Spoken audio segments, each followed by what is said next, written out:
Testes. Testes. 1, 2, 3. Testes. Syphilis. Syphilis. I don't know why I still find that funny. Goddamn 20-some years ago we started doing it before band checks, you know, like before the band started practicing. Just test the microphones, make sure we had them all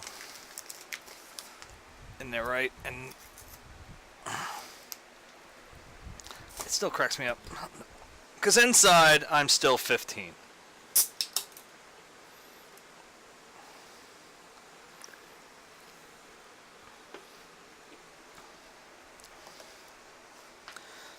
You know, my wife reads those jokes sometimes where, you know, they'll say something about how, oh, you know, I have an extra child if you count my husband.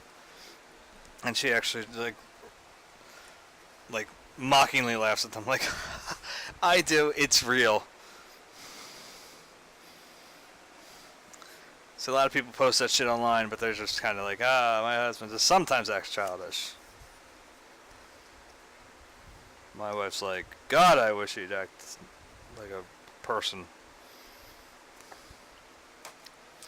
Alright, hopefully I have enough energy to do what I need to do today. I'll be honest, today was goddamn ridiculous. There's the normal crazy shit, and truth be told, this is shit that I deal with all the time. It's just that when it happens, it's like, god damn, fucking makes my head hurt, like, dramatically.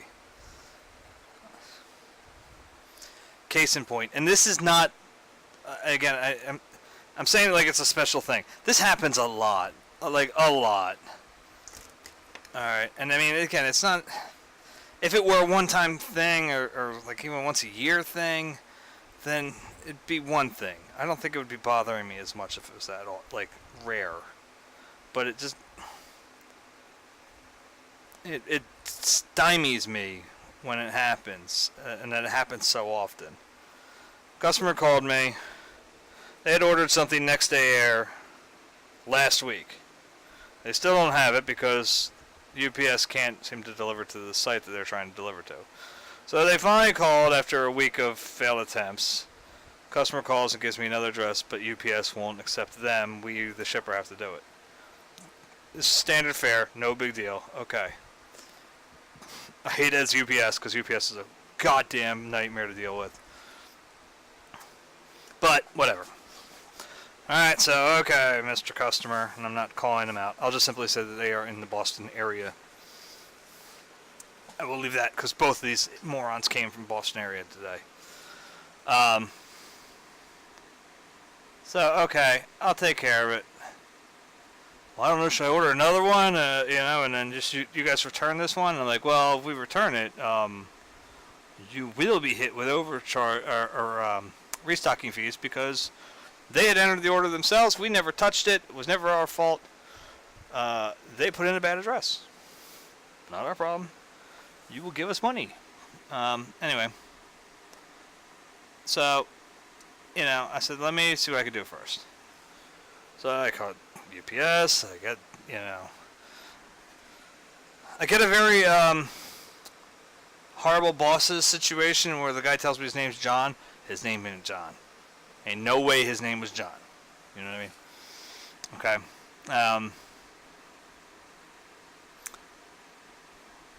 But anyways, finally get John to change the address for me. He says, okay, we will deliver this tomorrow. Okay. Nice and easy peasy, right? Easy job. Done. Okay. That was probably the easiest I ever had to deal with UPS. Fucking A. So I go back, Mr. Customer. I have taken care of your situation. I have, UPS has corrected the address as requested. They will deliver it tomorrow. And he sends back to me, to the new address I gave you, right?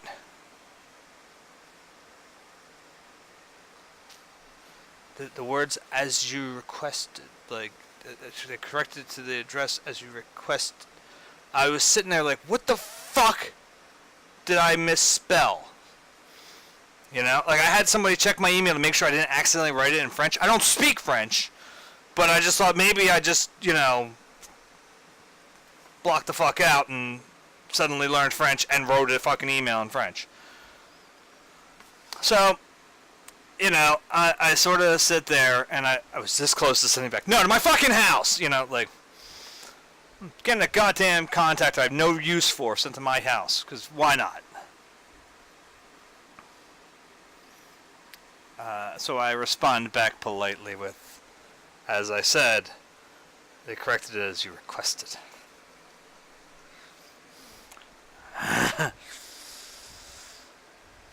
And like, maybe a handful of minutes later, I mean like 5 tops, I go checking through our web queue. Different company, but same area. And I think this is important to mention, that it's from the Boston area.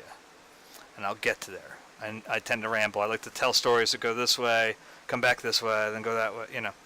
So, okay. New email comes, or new thing comes in the web queue.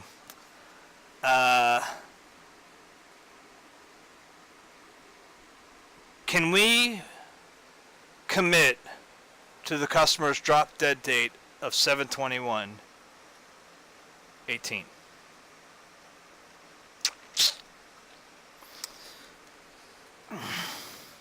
Can we commit to shipping something in time to deliver to the customer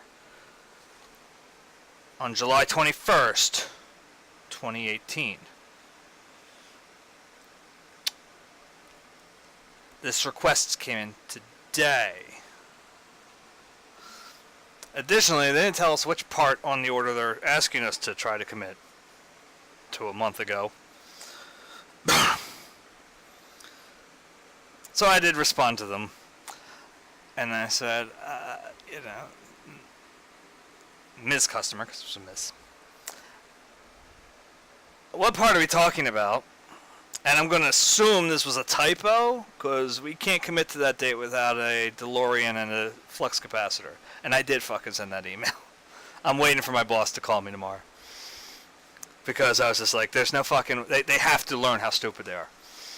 Now, the reason I bring up that they are from the, you know, Boston region is the fact that, you know, recreational marijuana is available up in Boston.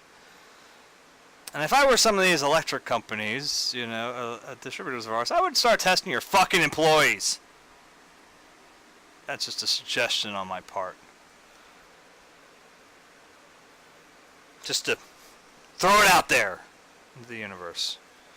Anybody on here works for a major electric distributor in the fucking Northeast. I can't even fucking talk. They've dumbed me down so fucking much.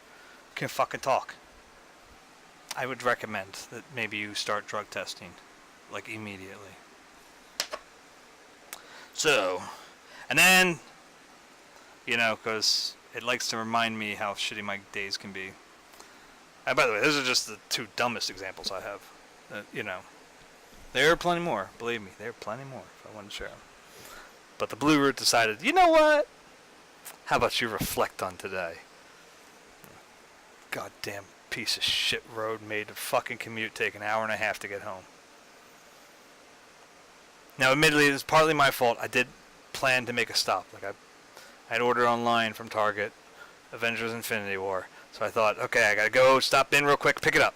That's all I gotta do. Just walk to the customer service desk and here's my thing, give me the thing, I'll go on. Alright, it's fucking Wednesday. They're never gonna be busy on a Wednesday. And they weren't. They weren't. I walked in and got out real quick, but it just took me an hour and 20 minutes to get there.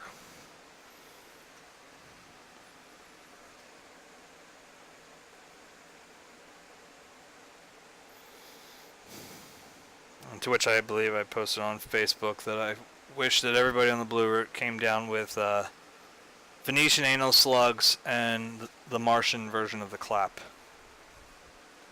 Only because I assume they're STDs that we don't have some sort of cure for. I want to make sure it was something that, you know, they can't just go down to the doc for.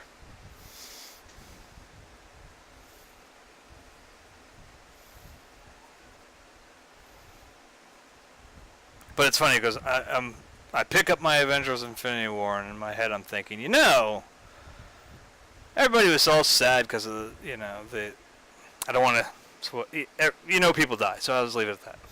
Everyone was sad about the people that died from Thanos' snap.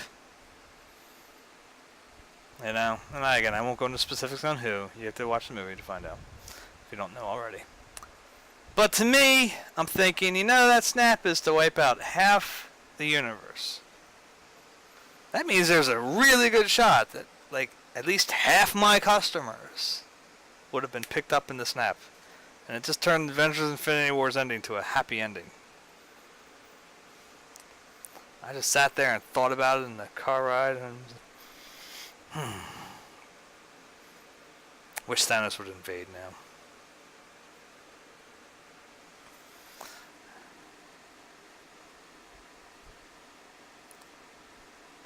But I was like, no, mass genocide's not right, Brian. Oh, fuck you.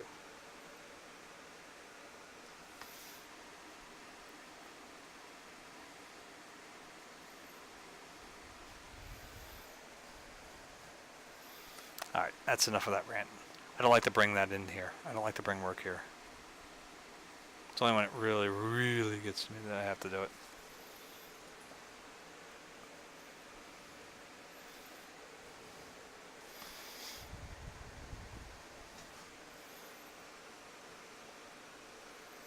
My mind was definitely fucking blown though by the whole, can we commit to July 21st?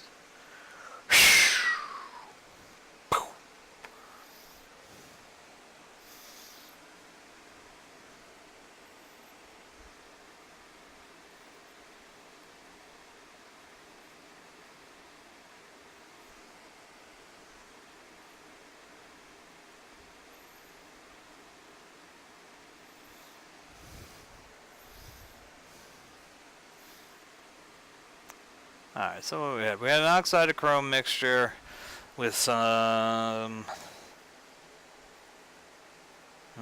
what yellow is that again?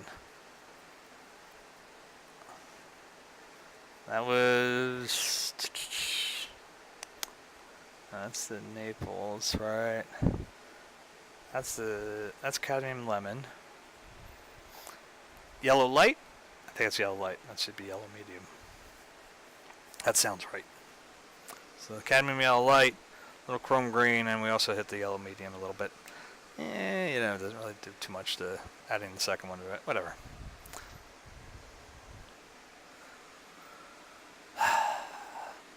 Just get it like a nice... I don't want it to be like this yellowish green that we're using in the highlights up here. That should be out of the way. Right before I say stuff, or like over here. Yeah, we're going to be putting that up here. There'll be a lot of it in the grass too. A lot of it in the grass. So I just don't want to make sure, I just want to give them a little bit of their own personality. Yeah, we can.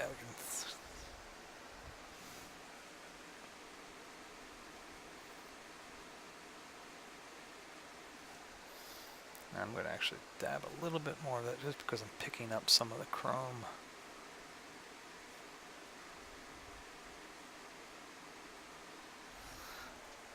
Along the edge there, and I don't want to deaden my color too much.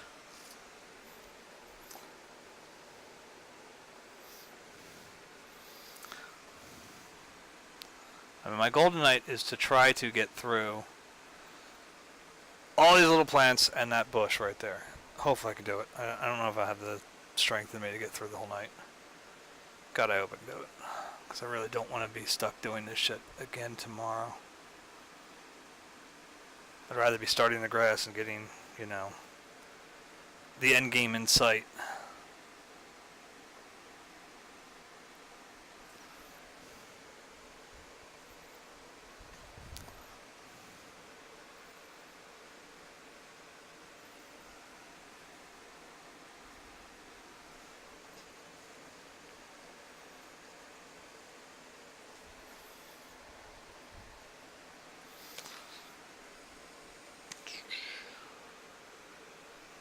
I'm going to let that one go there a little bit.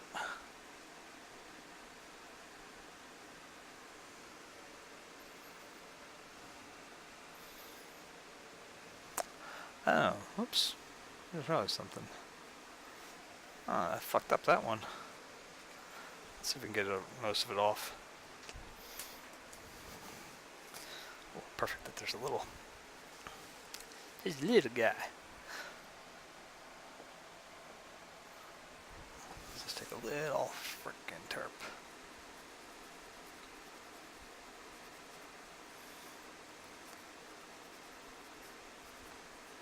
It's okay if it bleeds over a little bit.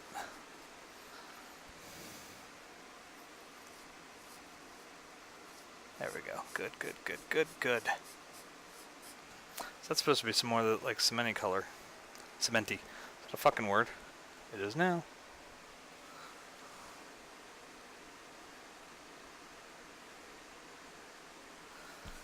And again, for some reason PBS won't return my fucking calls. Oh, let me host the fucking show for you fucks. Nah, they won't call my back. Come on, look, we'll paint some happy fucking trees. Look at these fucking trees. They're so fucking happy. Nope.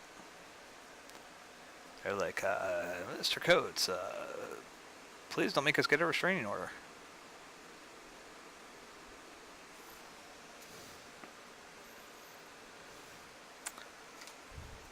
Here's a fun one for you guys. I enjoyed this story. Let's see. Hold on. I actually do some lookup for us because I don't remember exactly when it was. It's a few years ago. I just don't remember how many years ago. It's not incredibly important to the story, but it's helpful. I shared it on Facebook this morning, so it won't be very long to find. Hold on.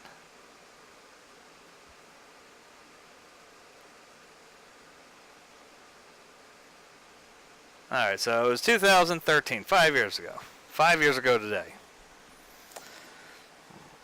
My wife and I are laying in bed trying to go to sleep. And damn it all if my crazy neighbors across the street don't start screaming at each other. Alright? And, you know, it's kind of par for the course for us, so we weren't, like, overly bothered by it at first. Yeah, at first it's kind of important.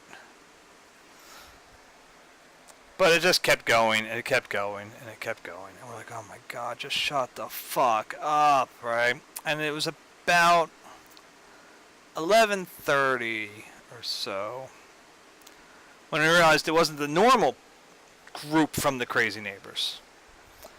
It was, I guess, the one daughter and her boyfriend that were the main focus of this fight. I mean, all the normal crazy neighbors were in it, but the daughter and her boyfriend were the main focus of this one. Now, the daughter was pregnant at the time. She's not anymore. At least I don't think so. Certainly not the same baby. If you can't figure that out on your own by this point, well, you gotta go visit some peoples. Sorry, I'm trying to figure out what color I want. Where is it? So, anyway, they're yelling at each other, and about 11:30 or so, we hear the daughter scream to the boyfriend, "You gave me an STD." To which he responds, not me. My dick's fine. This is outside, by the way. This isn't just, them yelling at each other in their homes. This is outside in the world that he decided to shout, "My dick is fine."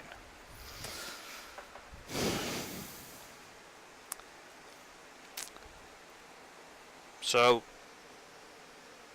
I reported, technically I guess this happened on August 14th, I should say. I posted it on August 15th. But I did want to make sure my Facebook friends all knew that the neighbor across the street's dick is fine and STD free.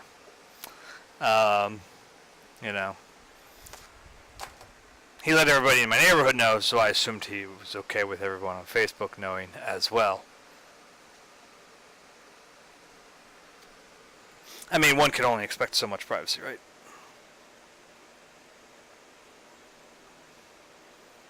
Of course, now the internet's going to take a photo of me, and my dick is fine.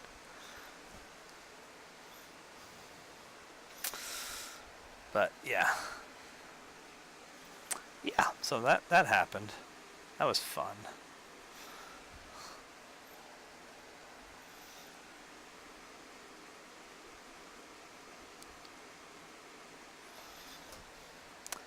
Admittedly, I hate to say this, because it sounds bad.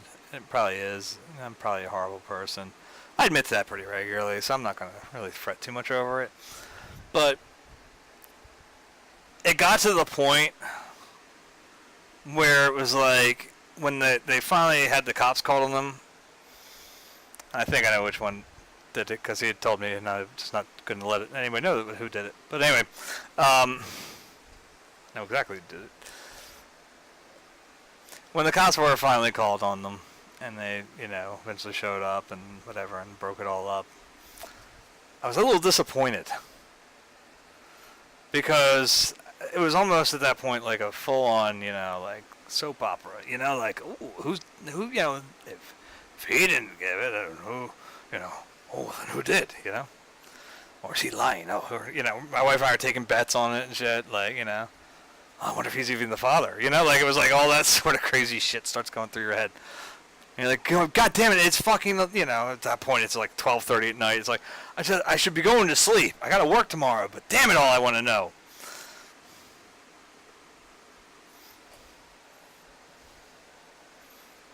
God damn, people called the cops and broke it up.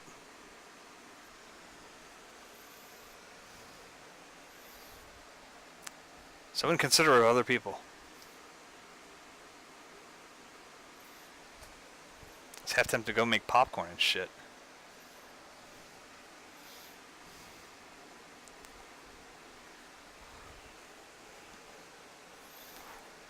Who gave her the STD? Find out next week. I never did find out, but I just...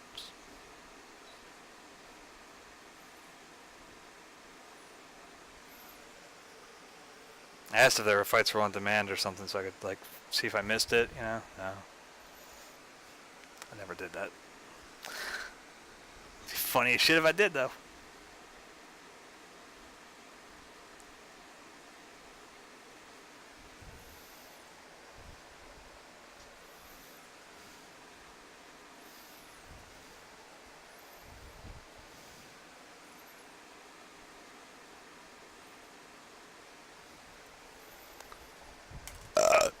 Chicks dig it.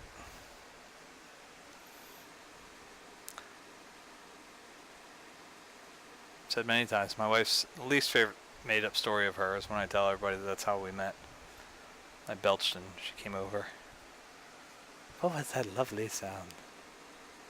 She hates when I tell people that. I don't know why.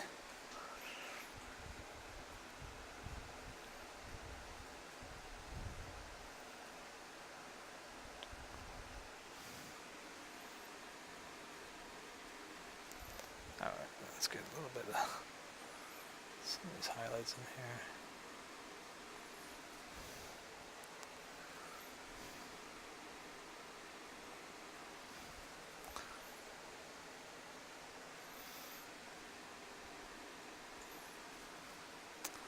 That might be a little too much. There we go, that's better.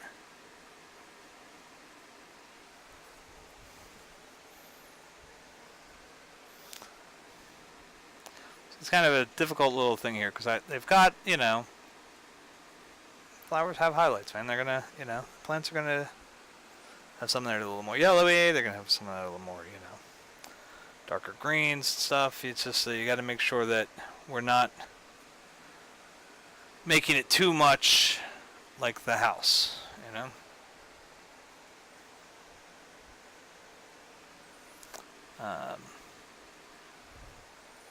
Let's try to talk about good stuff. Let's talk about good stuff.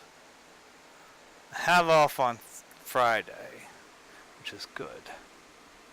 Any day off is good. But the good thing is, I got to take my car. That's the bad thing. To get it inspected. I know it's going to cost me a goddamn fortune that I don't have. But the plus is we'll have a bonus episode. I'm not entirely sure whether the bonus episode will be during the day or towards the evening. So, you know. Oh, that's what I didn't do. Fuck. I didn't do any of the fucking business shit. So, what is this? Real quick. No. Type it, you piece of garbage. Alright, follow.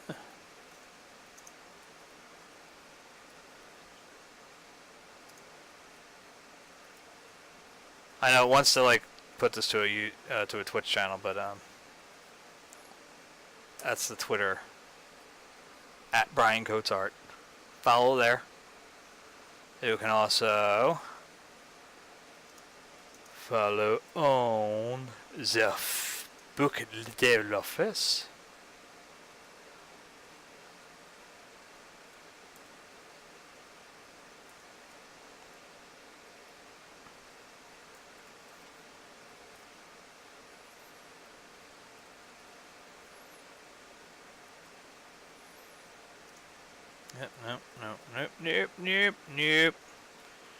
Nope. Make sure I spelled it right. Yeah, okay. That's how tired I am. Alright, what else do we need? Come on, somebody help me. Prints. You can buy prints.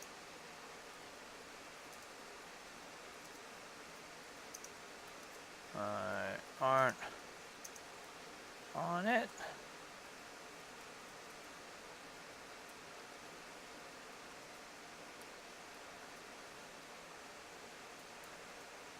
Oh, you know what? I think they're doing a sale today.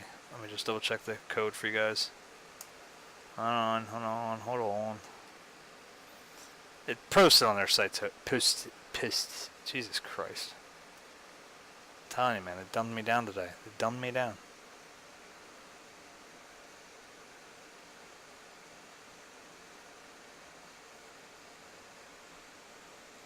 Hump day. Hey, Mike, what day is it, Mike? Mike, what day is it? He's hosting me. Mike, what day is it? Come on. All right.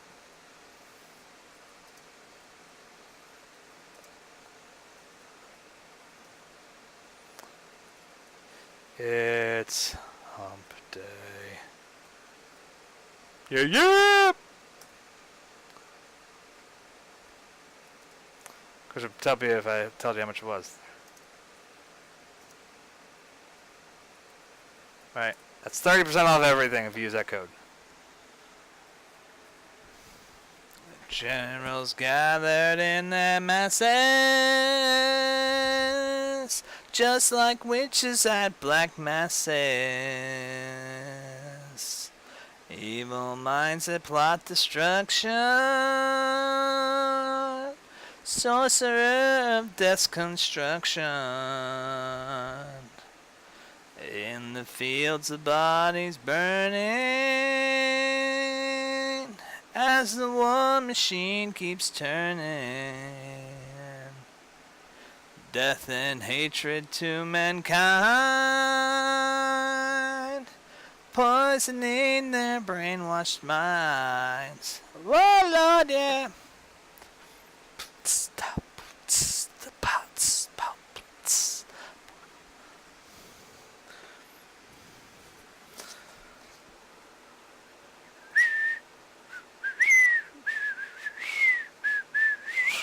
Politicians hide themselves away.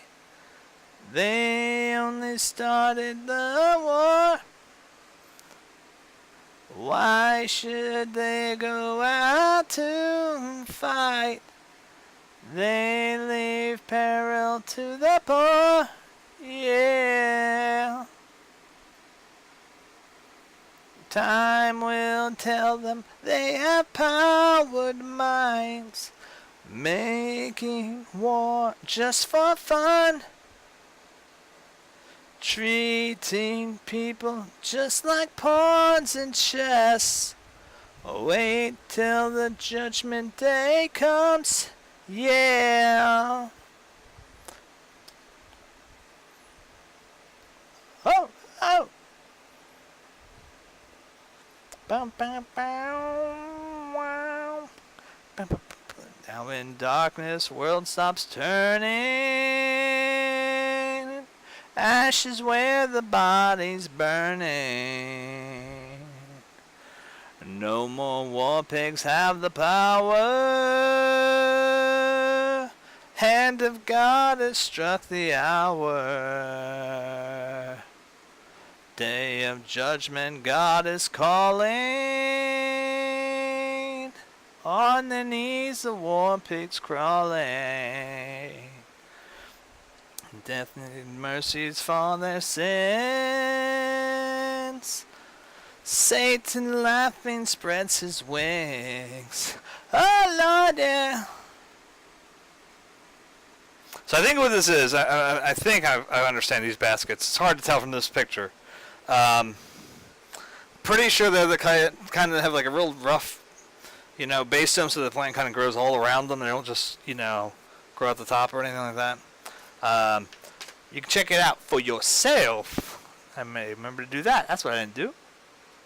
No, wrong one. Wrong tab. Wrong tab. What tab? What tab?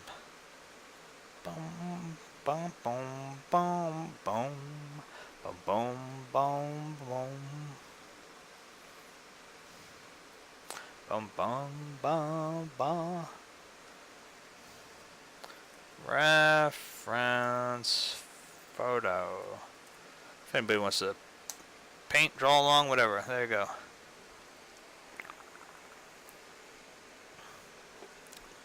Us alive. Without our past, we would never survive. I am my island. My island is me. So you know what you can do if you don't like what you see. Kiss me, I'm Irish. I am the wild rover. My eyes, they are smiling, and I'm seldom sober.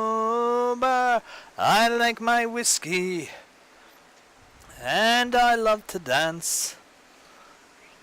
So if you're feeling as lucky as me, take a chance and kiss me, I'm Irish. My heart beats a jig, and me belly runs green. I've been a rambler from ocean to sea, and I like a bevy now and then, I'll never deny. But I only drink on the days of the week that end with a Y. I'm no saint, I'm no sinner. On that there's no doubt. I'll tell you the truth, I am the one that your grandmother warned you about. Kiss me, I'm Irish. I am the wild rover. My eyes, they are smiling, and I'm seldom sober. I like my whiskey, and I love to dance. So if you're feeling as lucky as me, take a chance and kiss me, I'm Irish. Above in Milwaukee, Cleveland and Cork, Maryland, Chicago, and my New York. Belfast and Bronx and Maryland, D.C. Raise some brass, raise something. Sing, sing with me. Kiss me, I'm Irish. I am the wild rover. My eyes, they are smiling, and I'm seldom sober.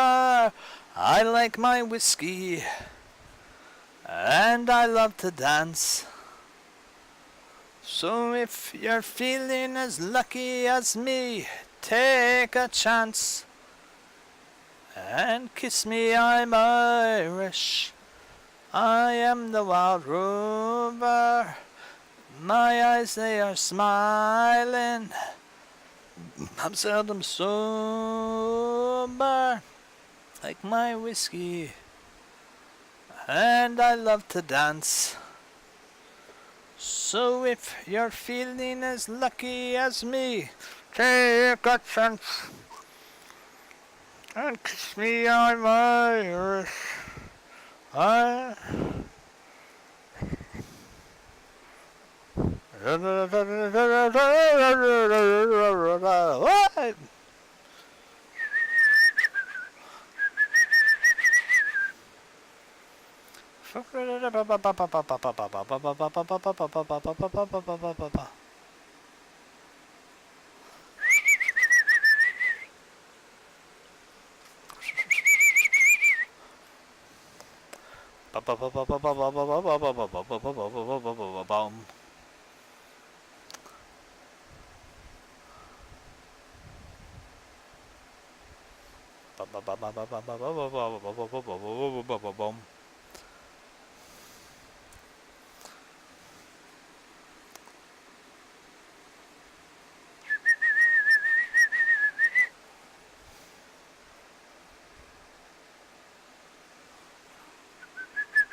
there's a lot of orange in that plant too. Let's see. I love a parade. I love show tunes. I mean, they're alright. It's gotta be the right ones.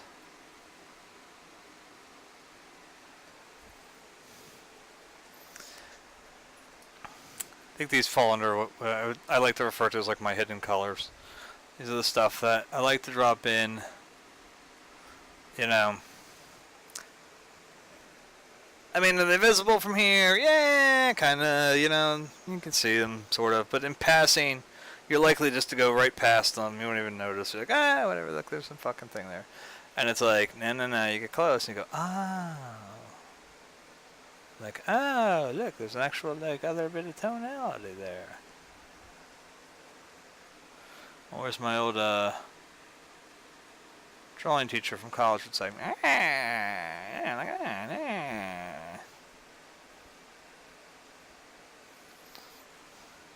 I really got to convince my buddy Davin to get on, like, and just watch these streams on occasion. He'd get a fucking kick out of it. They even reference him as often as they do now. He's one of those teachers I definitely conflicted with. And admittedly, it's because, I mean, he saw one way of drawing, that was it. There was nobody else's view, you know, and it was like,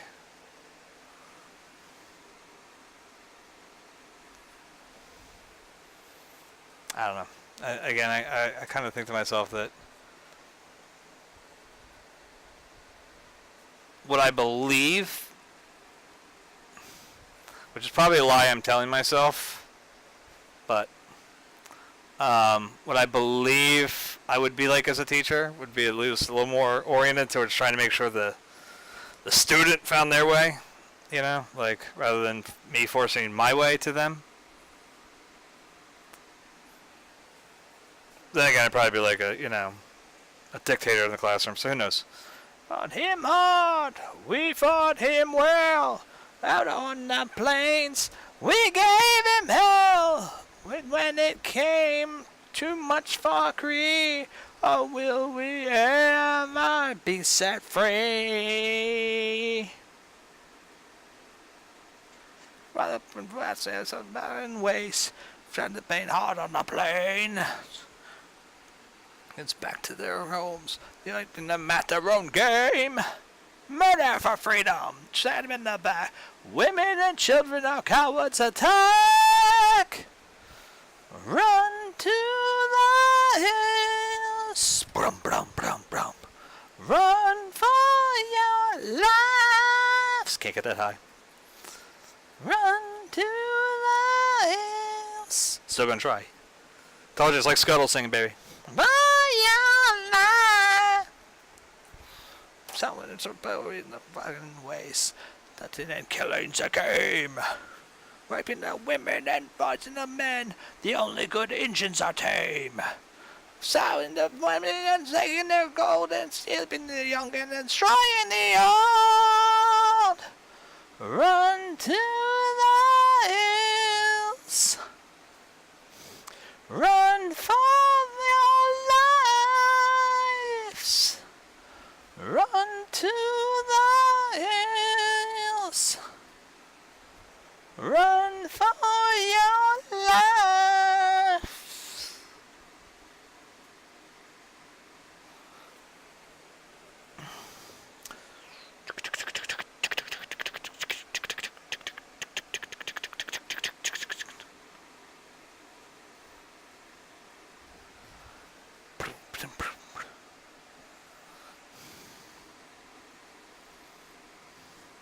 Yeah, it's weird.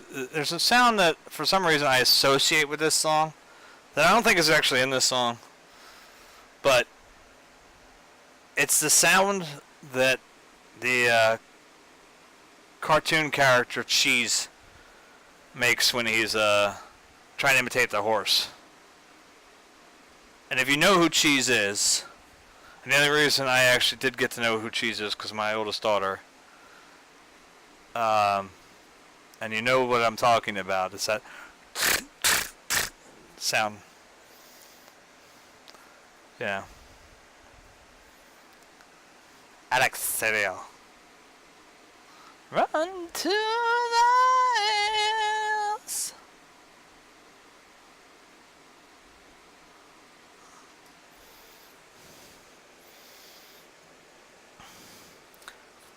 Oh, hello. Hello, Magic Pony. How are you? I didn't get to that drawing thing last night. I wanted to, but then let's put it this way: last night was not a artistic night for me. I was a little past the point where drawing would have been relevant. Let's put it that way.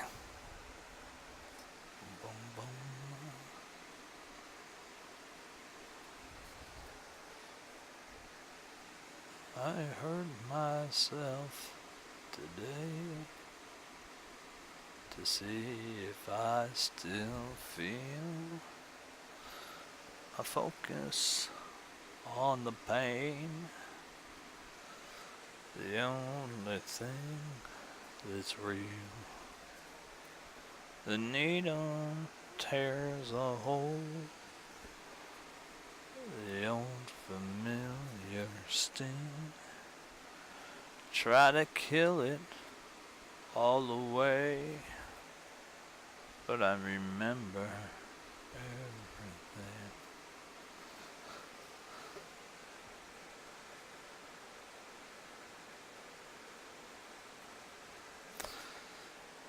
Yeah, it's just one of those things. I definitely know that whatever I would do would just lead to more irritation. So I'd spend a little bit of time on the incredibly lame game House Flipper. Don't get me wrong, I'm not insulting you by that. It's just that like, it is a game that's like, like there's no. If that game gets anybody riled up and pissed off, then you're doing something wrong with it. But so I tried to just chill out with that for a little while, and then I decided to do some Rocket League practice, and then I did the foolish mistake of going online with it and trying to play a few rounds, and all the practice I did was like, alright, I feel pretty good about myself, and then I get in the game, like, no, I'm not, I still suck. I cannot repair beneath the stains of time. The feelings disappear. You are someone else. I am still right here. What have I become? My sweetest friend. Excuse me. One I know goes away in the end. And you could have it all. My empire of dirt, I will let you down. I will make you hurt. If I could start again, 1,000,000 miles away, I would keep myself. I would find a way.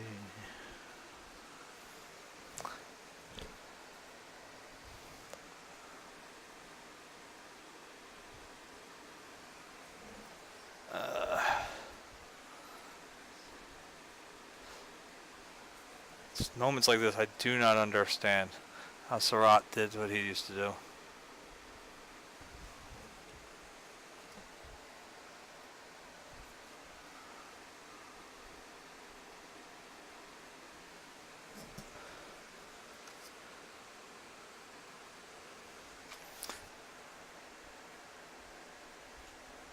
And that being said, I will also say that Afternoon on La Grande Jatte is a beautiful piece, but it's hung wrong at the Chicago Art Institute. Oh, the Art Institute of Chicago.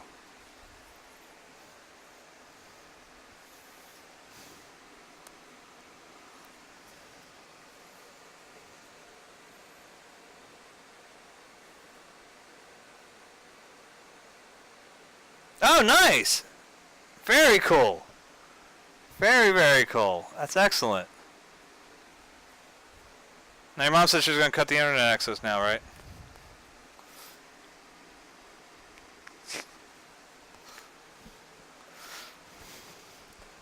Oh, that's awesome. Congratulations.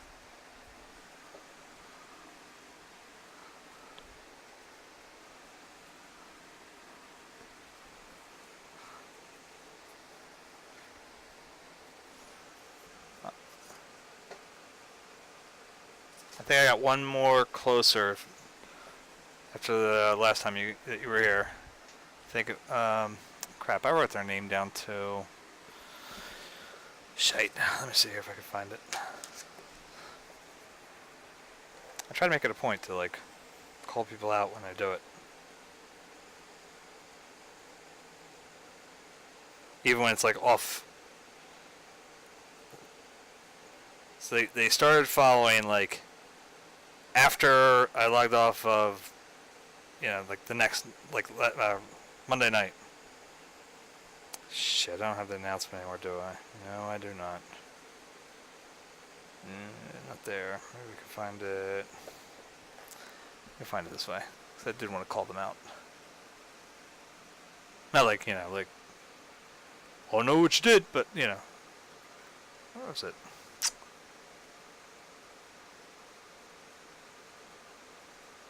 Let's try that. Go to the channel. Go to the channel.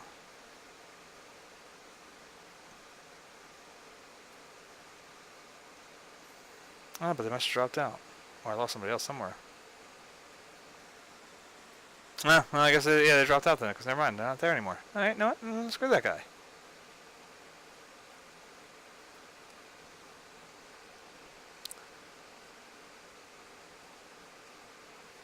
Forgot who it was, but oh well. You know what? Hell with them. Come back! No. Alright, where are we? Where are we? Where are we? It's all this little pointillism shit. Ugh.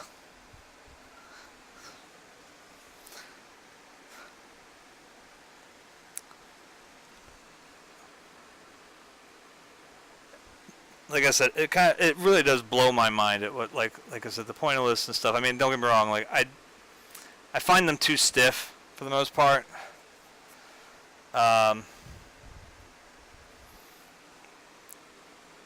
and I guess it's just the nature of the beast and how it's got to be done on that way, but it doesn't mean I don't find it like incredibly impressive but it is definitely hung wrong.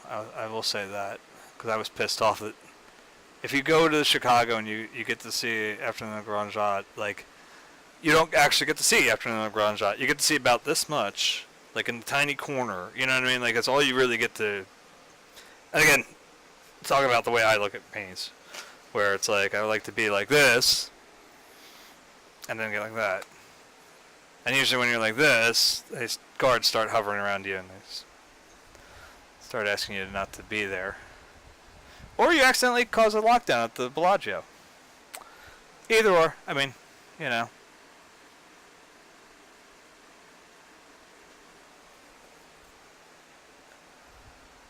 I mean, I'm not speaking from personal experience, you know, except I am. But, you know. Shit happens. Whatever.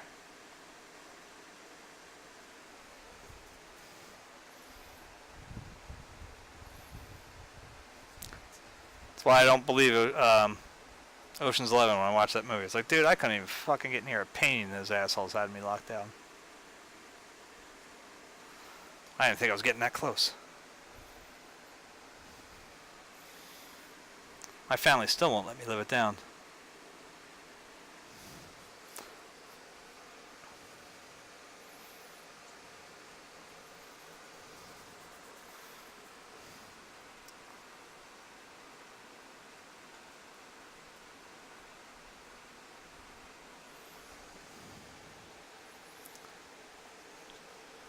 What gallery did you get to go to?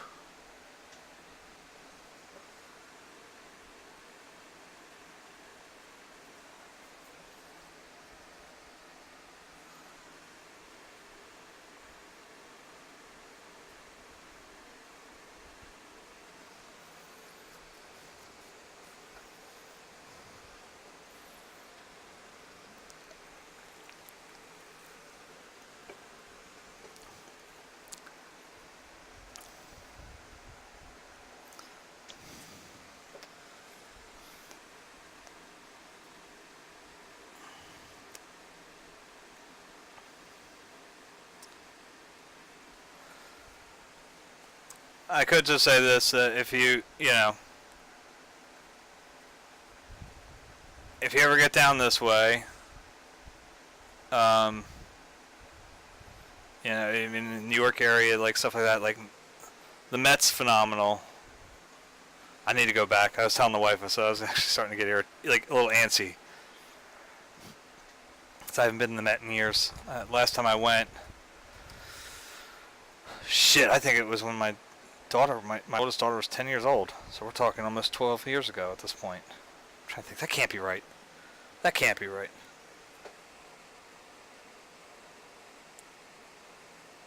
Actually, do they have any like what they would, you know, like how a lot of museums will have like a signature piece, like, or you know, like pieces. Sometimes, like, for us here in Philly, it's always going to be sunflowers, I think, for the most part. That or Prometheus. I mean, they like to use Prometheus more in like the promo stuff, but there were only 5. Yeah, there were 5 versions of sunflowers in the world, and Philly has one of them. I mean, it's a big thing. You know, I'd say that for Chicago, it's got to be Afternoon of the Grand Jatte. The MoMA's, for me, Starry Night. And they sure as hell promote the shit out of that one. Let's see.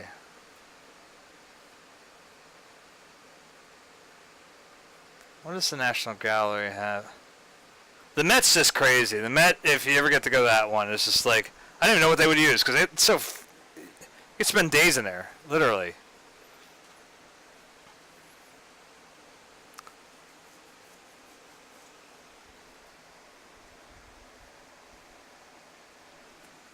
I keep wanting, eventually, you know, I talk all the time, like, I've actually gotten a few conversations started with the, like, on the Van Gogh's,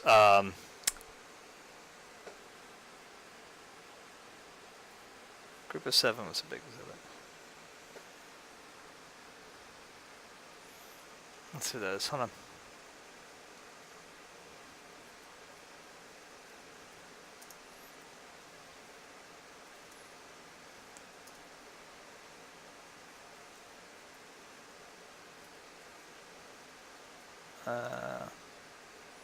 Hold on, what was it? Group of 7.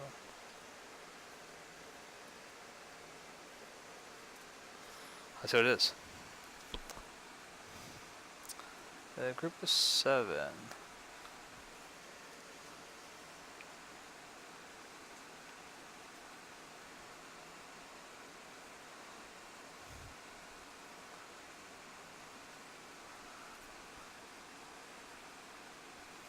Okay, alright.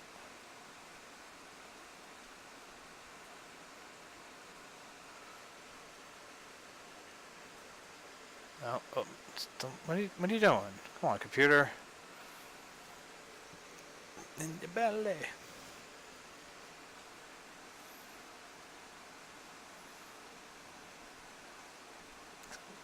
Let's get hectic. Just trying to look at their site real quick to see what they got. It's not a bad size.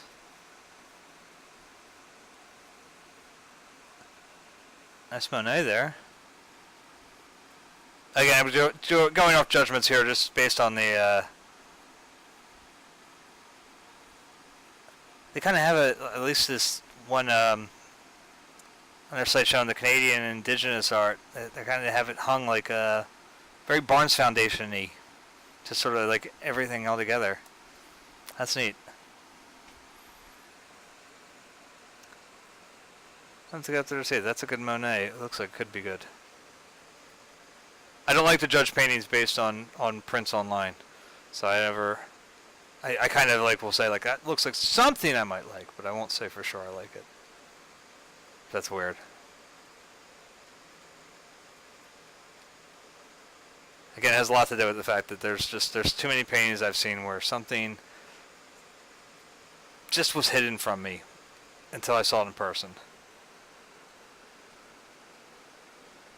Yeah, I don't know. It looks like it would be pretty cool, though. I was just kind of clicking at it. It looks like there was a video thing. I'll have to follow up on it later tonight.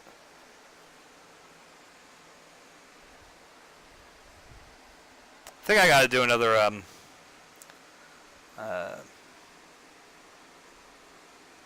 because it's off the archives now. It's no longer there. I checked for it the other day.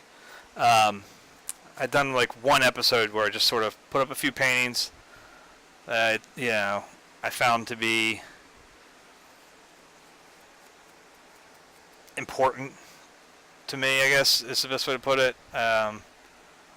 You know, things I've seen that I wanted to talk about. I try to be very specific, though, again. I don't like to talk about things I have not been in front of personally. But like I said, one of the things I've got to get to at some point is I got to get to the Van Gogh Museum.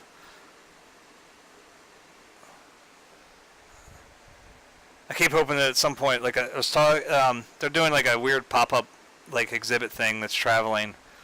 Now, there's not going to be real Van Goghs there. I know that, you know, because right now where they're going to put it in this area, starting on Friday, is the King of Prussia Mall.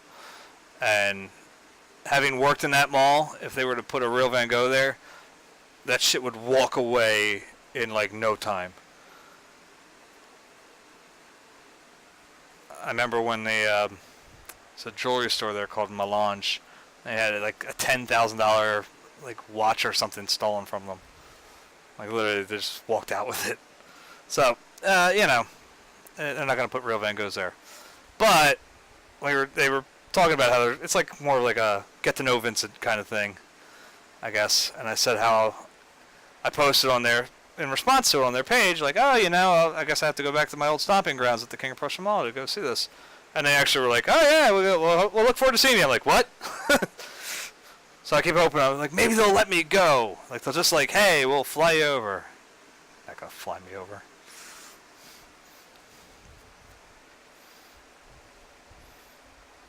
I mean, I will say I know I've saw at least 77 pieces, I think, is what they had at the National Gallery of Art in D.C. many moons ago.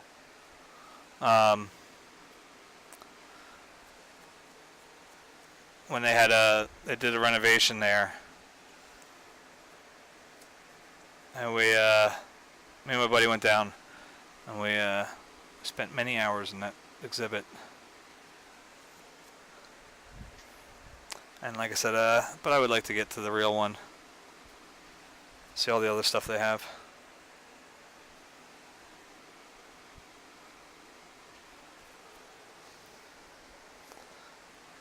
And of course, one day to the Louvre.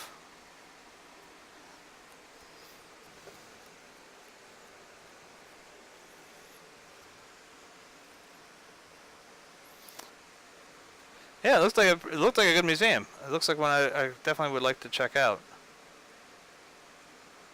I had to get a passport though, since they fucked up that whole thing with us. Yeah, used to be, you want to go to Canada? Sure, go over. Whatever. Have your license, that's it, you know.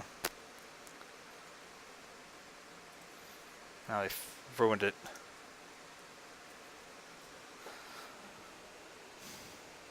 Shit, I just wanted to even take my kids. Hey, we got that same print here. Sorry, it says that it's the Portrait of Dr. Gachet print, which, yeah, it's a print, they're running them off, so it's not like, yeah, there were some run off, so. Let's see. Way to the cities of Mexico.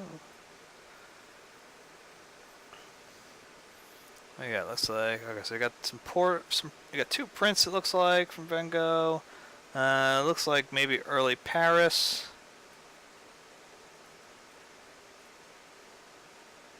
Yeah, both look like early Paris. So he's just starting to brighten up a little bit. 1886, yeah. Yeah.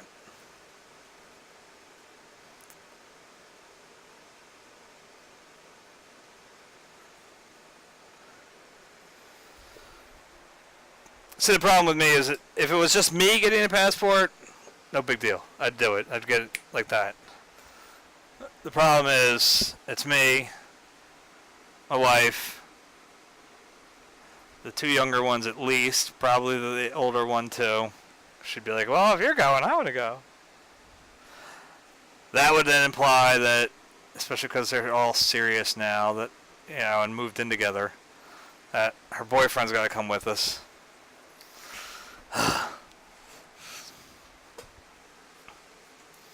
So,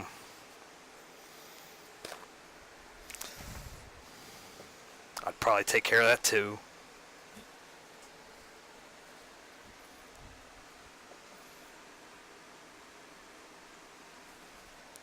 I remember Christmas in the blistering cold on the church on the Upper West Side, babes.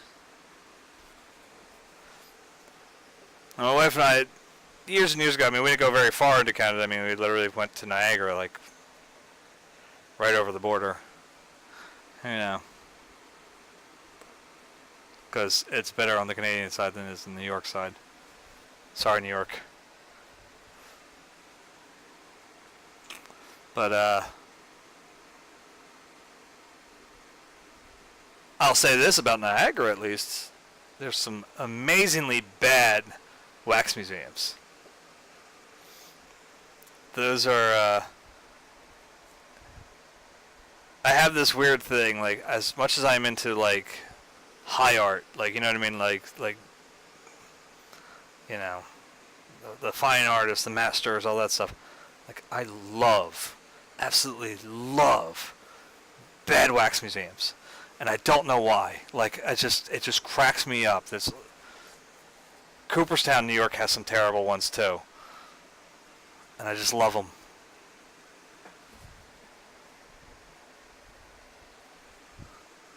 They're just like the best. There was, let's see, I'm trying to remember what was in Niagara. There was like a rock and roll wax museum where like nobody looked like anybody. Like not one goddamn person looked right. What else is up there? I think there's a serial killer one. Which that one, they just like literally fake half of it, you know. What was one of the other ones? Shit, there was another one up there. Because my wife and I went into all of them. We were just like, I gotta go. But then they also had a Buddhist temple up there. That was gorgeous. Holy shit, that was amazing. Well, we were this close. I mean, like this close to staying for the, I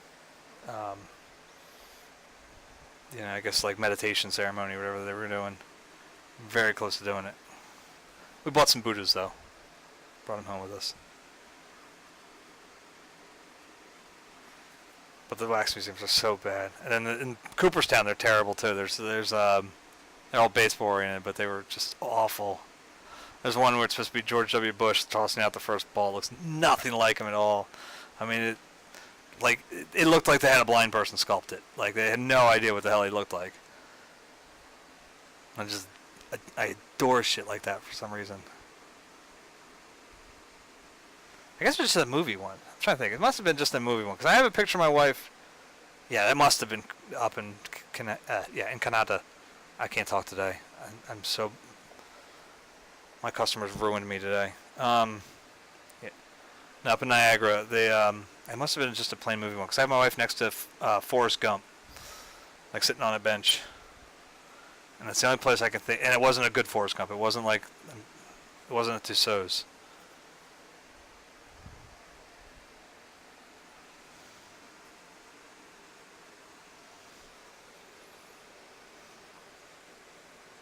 Another weird, like, it's in the similar vein, is, like, terrible roadside attractions. Like, there's one in Virginia, called Dinosaur Land. It's horrible. It's just, the sculptures in it are god-awful. You know, most of it was designed, I think, like, in, like, the 60s or 70s, you know.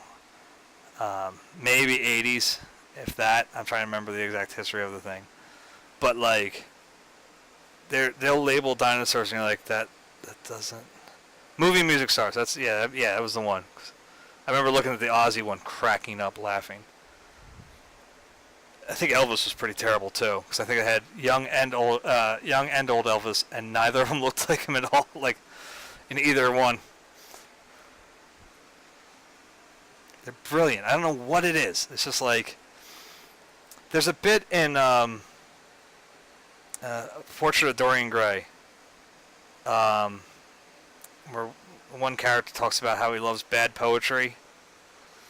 And it's like... Yeah, he likes it because the bad poet lives the life he can't write about, whereas the good poet writes about a life that he'll never know, or something. I forget how he puts it. It depends. If I low budget bad movies, it really depends. I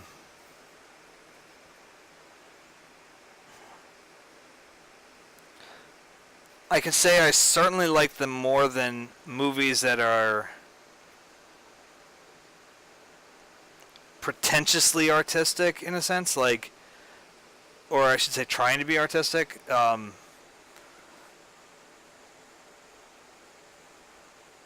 Like, there are just some terrible movies. They're just terrible movies, and it's nothing that will ever solve that problem for them.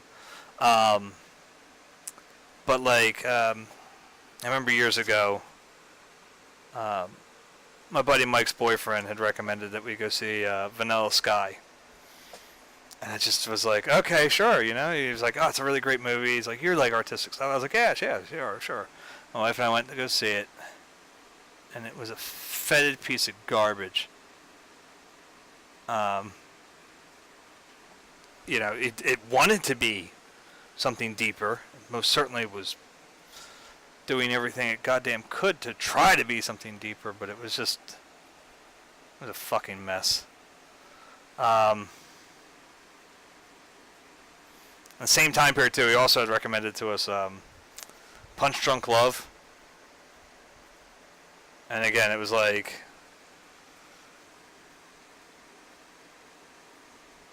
that was just another one. The character was just so unsympathetic, and I don't know. I'm trying to think of like some terrible movies I know I've watched. Like,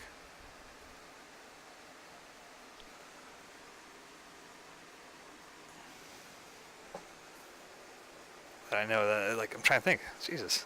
Because the problem is I may like them, but I'll never buy them. Like, it's like if they're on cable, or they're on, or something like some way, Netflix, something, whatever. Some way where I don't have to pay anything additional. Like, I'll throw it on, and I'll be like, okay.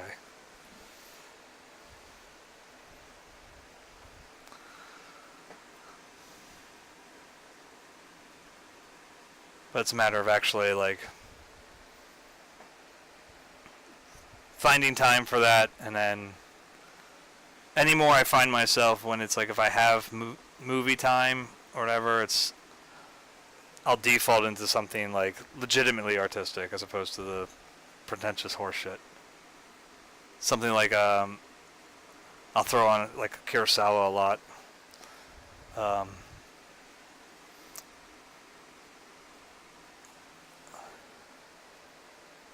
Mostly I'll default to like Throne of Blood from him, but if I have the time, I'll throw in Seven Samurai. Or if I want to catch like a snippet of something, I'll throw on like Dreams for like one segment of it. Those are definitely great movies.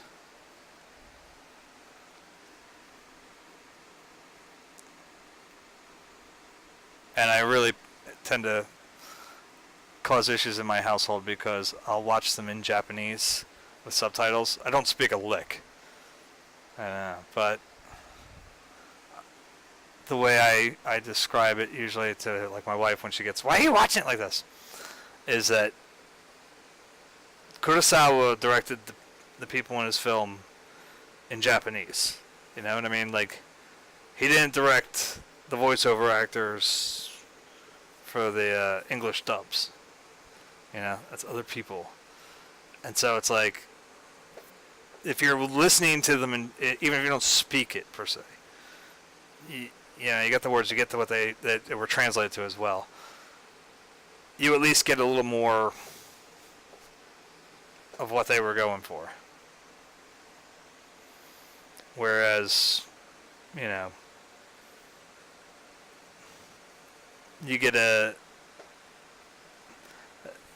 like the dubs tend to feel like almost like cover songs, like from like a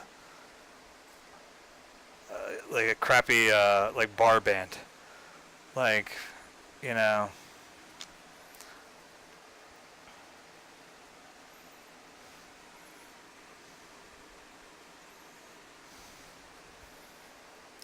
woman, John Shaft.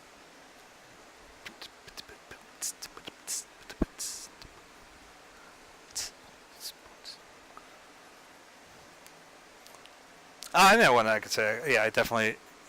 But see, I think they knew they were making it, like purposely making a bad movie. Black Dynamite. It's a great one. That's a great one. And that's a love letter to a bunch of other bad movies I'll say I definitely love, which are the old blaxploitation movies of the 70s. Dolomite, Foxy Brown, all that stuff, man.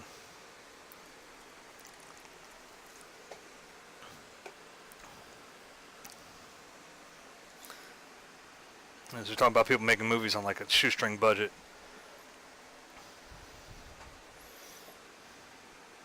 G.I. Bro. Another one. God, it's been a long time. I don't think I've seen any of this since Blockbuster. Jesus.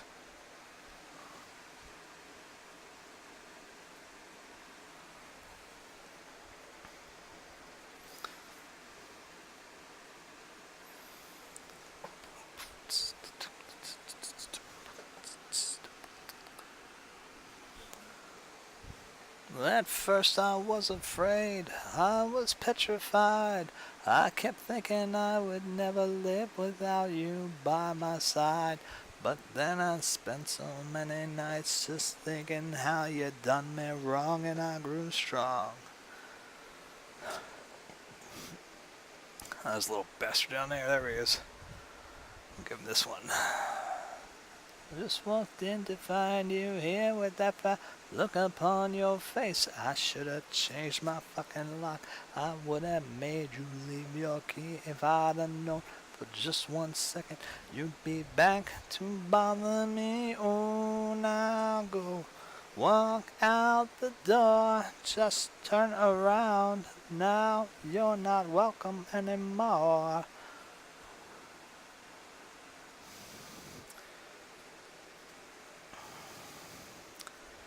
Alright. I think we're good on those. Alright, we got our...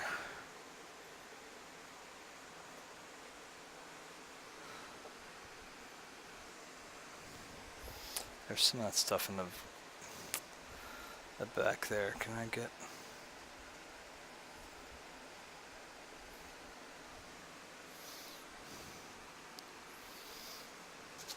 Let's see how this is.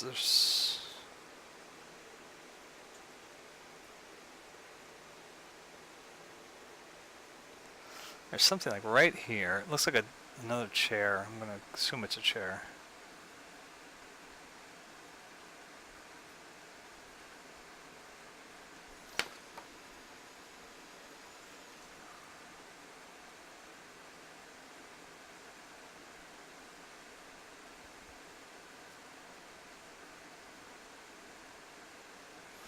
It took all the strength I had just not to fall apart. I'm trying hard to mend the pieces of my broken heart. And spent oh so many nights just thinking sorry for myself. I used to cry, but now I hold my head up high and you see me with somebody new. I'm not that stupid, a little person still in love with you. And so you thought you just dropped by and you expect me to be free. But now I'm saving all my loving for someone who's loving me. Oh, now go walk out the door.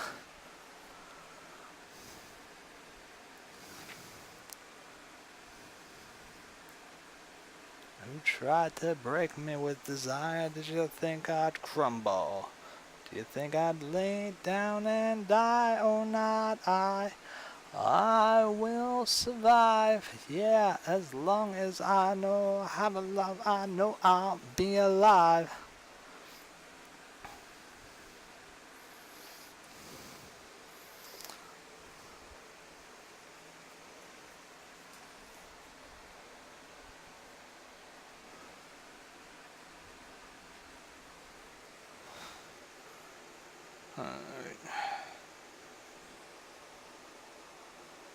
I don't think anything's flowering down there. It's all the flowers up there.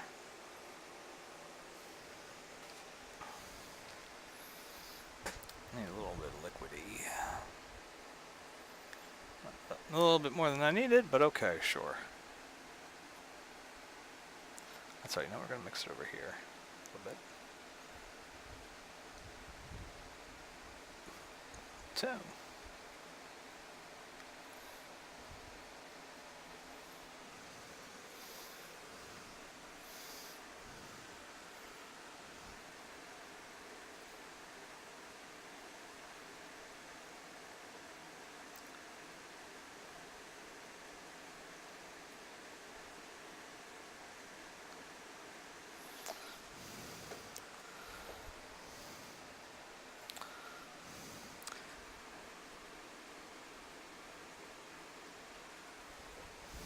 Going back to museums in a little bit,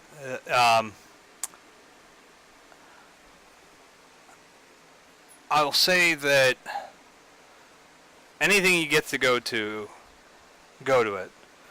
And drag your heels as much as you can through them. I mean, sometimes there's just not the option to. I mean, again, the first time I went to the Chicago Art Institute, I had to like kind of speed through it, which I did not want to do, because I was there on like an extra day after a training class from work, and so I had to catch my flight, and I had to get the hell out of there. And I'd spent too much time at the Field Museum, which is about a mile walk away from there. So I'd parked over near the Field Museum, and then I had to run down to the Art Institute of Chicago, and had to, I got through the things. I saw what I wanted to see, and I'm like, I'd really like to spend a lot more time here, but I can't. So it led to 2 more trips to Chicago, once with another training. I was like, as soon as I saw another one out there, I went, okay, I'm going for that one too. And then the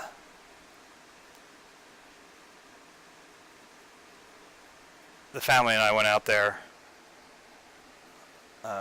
2 years ago. 2 years ago? 3 years ago. 3 years ago.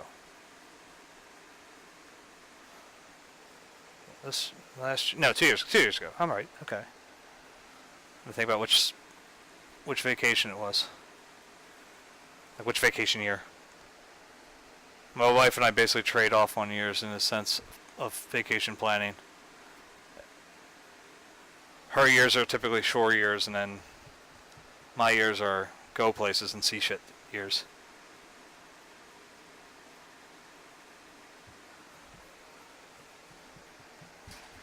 And the whole time we were in the Art Institute of Chicago as a family, my kids are giving me the look because I'm trying to talk to them about art. Like I used to give my father when he talked to me about football.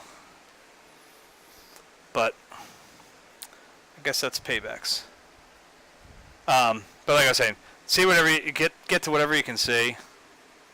Don't worry too much about knowing the history part of it. A lot of times you'll it's something I guess here's the way I like to do it. I like to go see things with almost no history, knowledge behind it if I can. I mean, there's certain exceptions. Like at this point in my life, I can't see a Van Gogh and not know about it because I've studied him for far too long. Like, there's no way that they're going to shock me. I can pick out what time period it's from just from looking at it. So, but I used to use this when it comes to studying lyrics and stuff from songs when my band would play them or whatever. I'd kind of just think what I thought it was, and then I'd go look it up. To see how close I was. Helped me understand singers that were a little harder to understand. And if I start doing interpreting them. And I think you can do that with art too.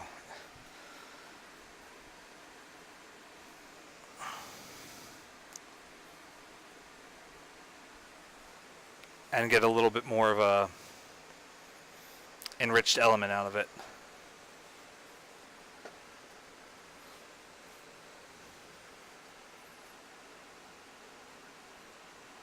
That's cool. So nature's like, go!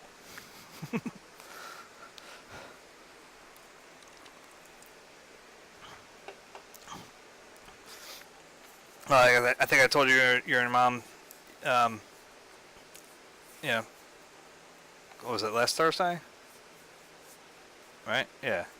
No, Sunday? Sunday.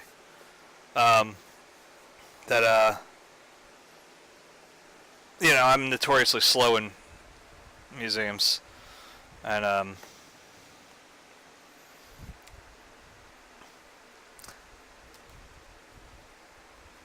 even museums I've been to thousands of times, I mean not thousands, but a lot, like the Philadelphia Museum of Art.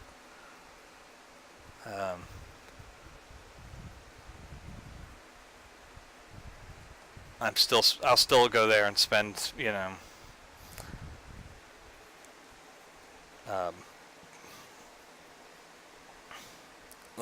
say, the one that always gets me is Van Gogh's Rain. I'll stand in front of that thing for so long that at this point in time now, that if you wanted to measure how long I've stood in front of the painting Rain, you have to use days, like 24-hour segments, because I know I have passed at least 48 hours in front of that painting. And that's a conservative guess.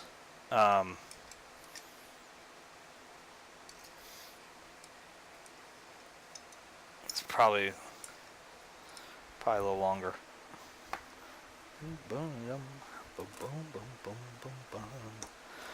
I probably would say the same thing regarding sunflowers.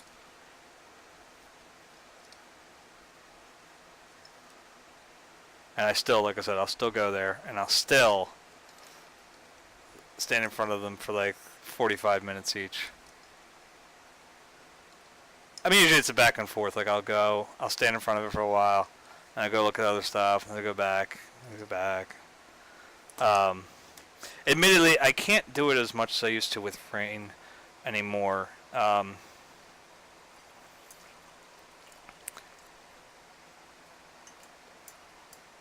Last year,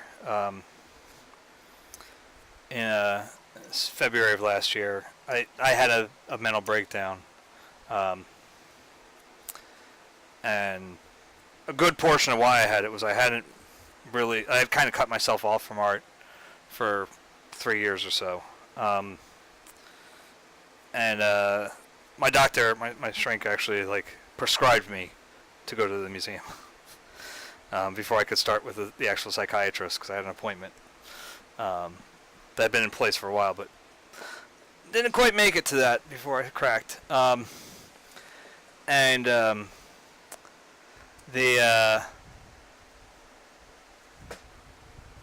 The main symptom of my breakdown was that I had lost the ability to see color the way I had been used to, which is thankfully the way I can see it again, to see it in the same intensity. And it was, so one of the reasons I used to stand in front of rain so much was because I didn't understand it compared to most of the Van Goghs from that time period. You know, it's when he was, Rain is a painting from a time period that he spent in the mental institution in Saint-Remy, which was after all, so his colors and his palette had completely changed by that point. They were the bright colors that everyone associates with him. And that really didn't change if you look at a lot of the paintings from inside the asylum. But this one's different. And it's very gray. I mean, there's still some, it's still got Van Gogh brushstrokes. The rain itself is typical, is painted in, rather, pretty bright blues. I won't say they're bright blues, but a lot of the ground and everything, it's very gray. Very, very dimmed down colors. And it kind of hit me that he very well may have had the exact same symptom that I had had. And I hadn't caught on to that before. I never figured out why that one was so weird. Why it was so different. There's not much writing on it from what I can see. And I went looking for it again today for some reason. And one of the issues I run into now, because when I go look at it, is when I was standing in front of it, I had a scar on my arm from before the breakdown, but as it was definitely on the way to it, that I had inflicted on myself with a opened paper clip. Like I had ripped it open and dragged it up my arm on the phone with a customer. And so the scar was still there at the time. And now when I stand in front of it, even though, I'll show you guys, it's not it wasn't a deep scar. It wasn't anything crazy deep and like that. So it's gone. You can't see anything regarding it except for one little mark down here. But the scar was that long. It burns now when I stand in front of the painting. Even though now we're talking a year and a half plus now at this point, or I guess a year and a half, perfectly at this point. Um, but if I stand in front of that painting now, I could trace for you the line of the scar because it burns so clearly, like as if I, just done the cut yesterday.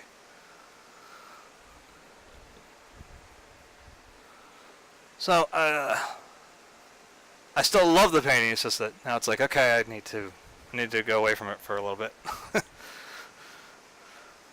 I'll stand there until the arms bother me too much, and then I'll go back over to sunflowers or something like that. And now basically every museum trip I have to the Philadelphia Museum of Art has to end up at the Asian art exhibit that we have up there, because they actually have like a Japanese tea house like built in the museum, and it's got like the whole ceremonial thing, and there's a Zen fountain, all sorts of good, very music, kind of thing going on there. So it's I end every trip now up there. The one day I was going through one of the exhibits they had there, one of the traveling, exhibits, and I'd gotten out of it to start writing, and I had my phone off, but I turned it on just to check the time, and there's all these text messages from my wife, because my son had gotten sick at school, and so I had to leave before I could go up to the Asian exhibit. So I went back like that weekend. It's like, well, I took off for this day, and I didn't get to, I didn't get to finish. I'm gonna go finish. I went back, and the plus of being a member is that I don't have to pay for it. So what do I care?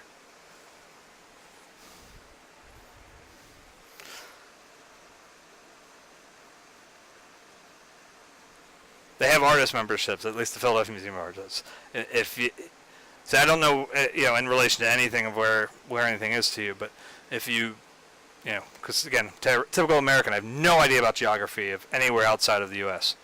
But if you're anywhere near the museum that can be any worth of it, check to see if they have like artistic memberships or something like that, because usually they're at a discount. Like for the Philadelphia Museum of Art, it's $40 a year. And if you were to go normally, it's like at least $10 to go in normally, I think. So, like, go 4 times a year, you're cool. And you get a discount on parking, so.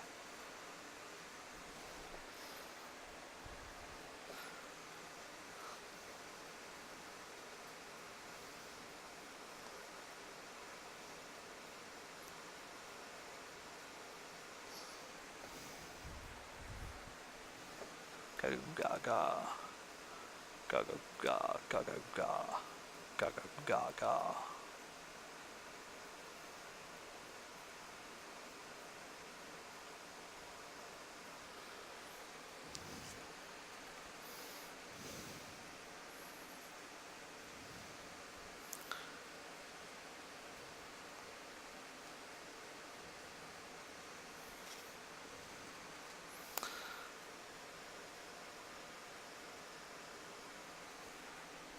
I still really want to know how the hell Parliament did that noise. It's got to be a theremin through a wah pedal. Something that makes sense. Parliament's album, the Mothership Connection, Night of Thumpasaurus People. There's like, it sounds like almost like something farting into the microphone, but it's got to be the only thing I can think of is it's got to be a theremin going through like a wah pedal. Which just sounds crazy to do, but live in memory of old lonesome time. I can't stop wanting you. It's useless to say. So I'll just live my life. I'll live it all in dreams of yesterday. Those happy hours that we once knew. So long ago, they make me so blue.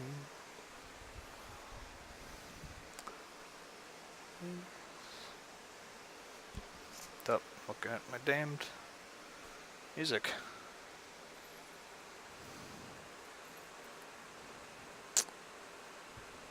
Have a good night.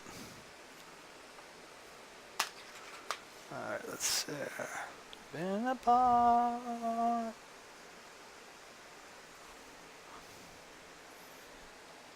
That's the wrong one in front. Wrong one in front. Being a moron. Ain't no use to try. Try to pretend there's someone new. I'd be living a lie. I can't stop wanting you.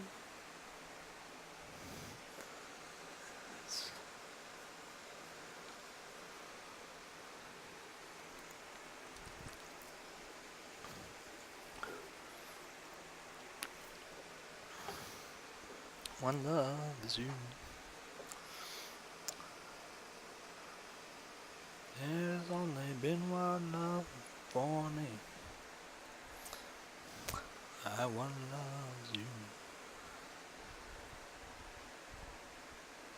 I had to actually explain to my wife when it came to that song that, well, I used that song, I should say, as an explanation of it. We were talking once about, it was before actually we got married, I think. We were in our old apartment. So we may have just gotten married, but I think it was before we were engaged, but we hadn't gotten married yet.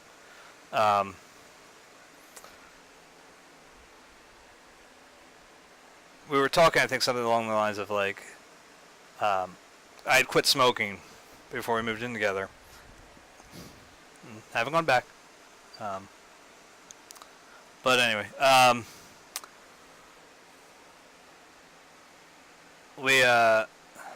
forget how it came up, but we were just basically talking about the fact that were our relationship to have died, like if something were to happen, you know, because life happens, you know, you can never call the future. I told her how, I said, yeah, I'd probably almost immediately go back to smoking, and she's like, what? I was like, there'd be no point for me to, you know,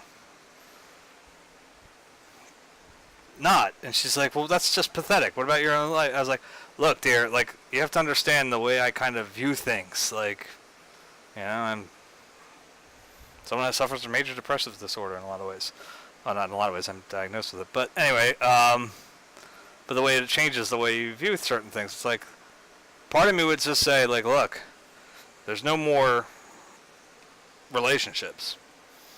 So, I told her, so if I can't make it work with you, I can't make it work with anybody. You put up with more of my bullshit than anybody else has ever put up with in my entire life. So, you know, ain't nobody else going to do it. So therefore, there's no point in trying to really say like, oh, well, in case I fall back in love. I was like, there ain't no such thing. So I used that song. You know, there's only one life, love for me. You know, that's it. She then said I was pathetic.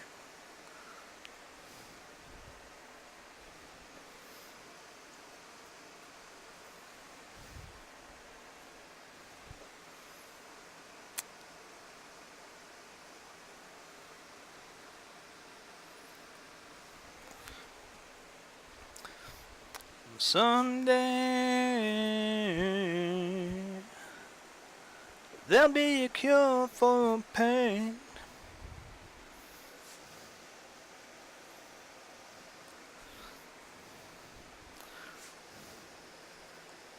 That's the day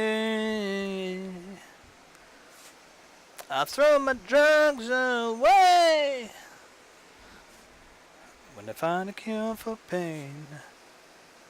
Find a cure for pain. When I find a cure for pain.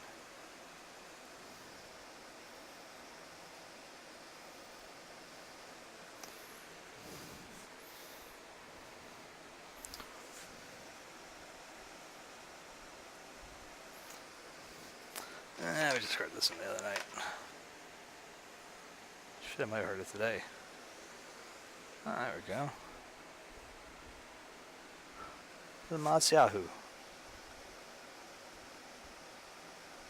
Feel like the world don't love you, they only wanna push you away.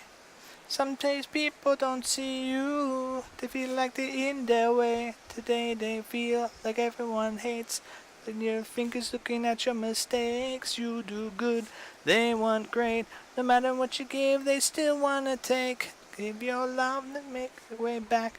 Give your heart, then go on attack. When there's nothing left for you, only thing that you can do, say, today, live like you wanna. Let yesterday burn and throw it in a fire, in a fire, in a fire. Fight like a warrior. Today, live like you wanna. Let yesterday burn and throw it in a fire, in a fire, in a fire. Fight like a warrior. Some people say we're gonna go. They're gonna push you down, just like weights on your shoulder. They're gonna make you drown. We all swing high, we all swing low. We all got secrets people don't know. We all got dreams we can't let go. Don't be brave, don't be afraid, no.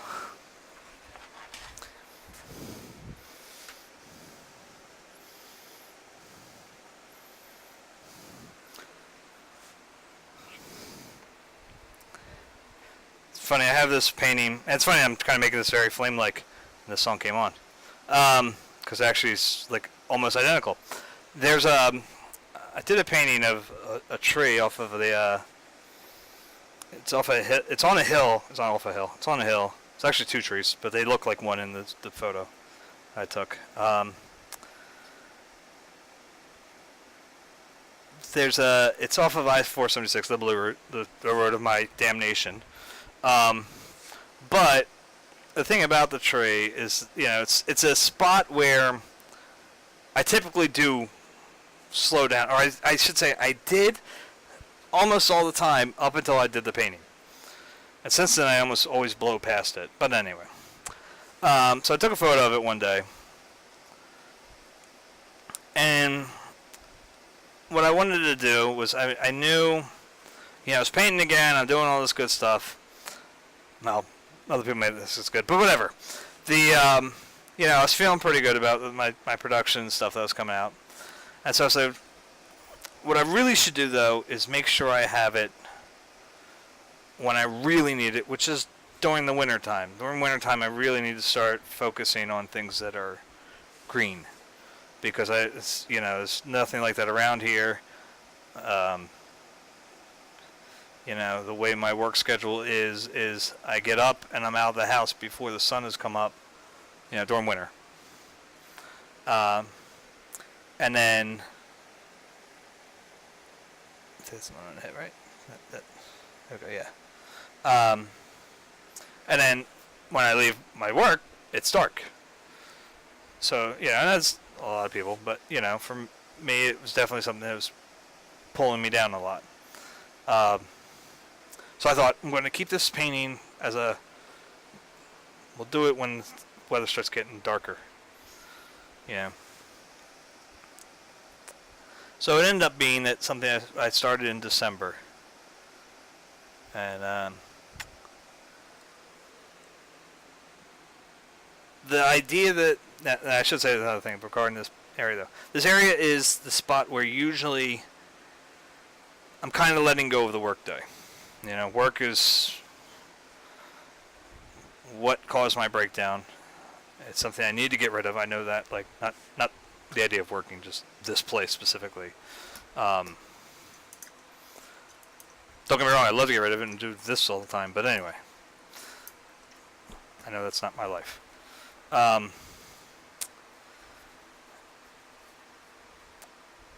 But so normally I'm driving home, like I said, and the Blue Ridge's a piece of shit road, and it would always leave me there, leave me hanging, and forces me sometimes, like I said to earlier in this shift, like, hey, you had a shitty day, you should think about it a lot longer, and leaves me sitting there and dragging ass on the Blue Ridge. So I try to, by this point in the road, this tree on a hill. It's actually on the northbound side as I'm heading southbound, but you can't see it if you're going northbound because if you're driving, you're looking at your roof. Or you're manipulating yourself in a way that you are a dangerous driver and get the fuck off the road. Anyway, so I'm working on that thing, right? Yeah, I had this plan in place, and I'm going to do it in December. Okay, so hustle and bustle of the holidays coming around and shit like that. And around that time at work, everybody's been saving up all their time off, except for me, for having off during the holidays. So there's a lot of people that aren't at work, anymore. So the calls are going up through the roof because nobody's there to answer their calls except for me. And like a handful of other morons, too stupid to remember to keep their time off for the end of the year. And yes, I'm repeating that same pattern again this year. But anyway,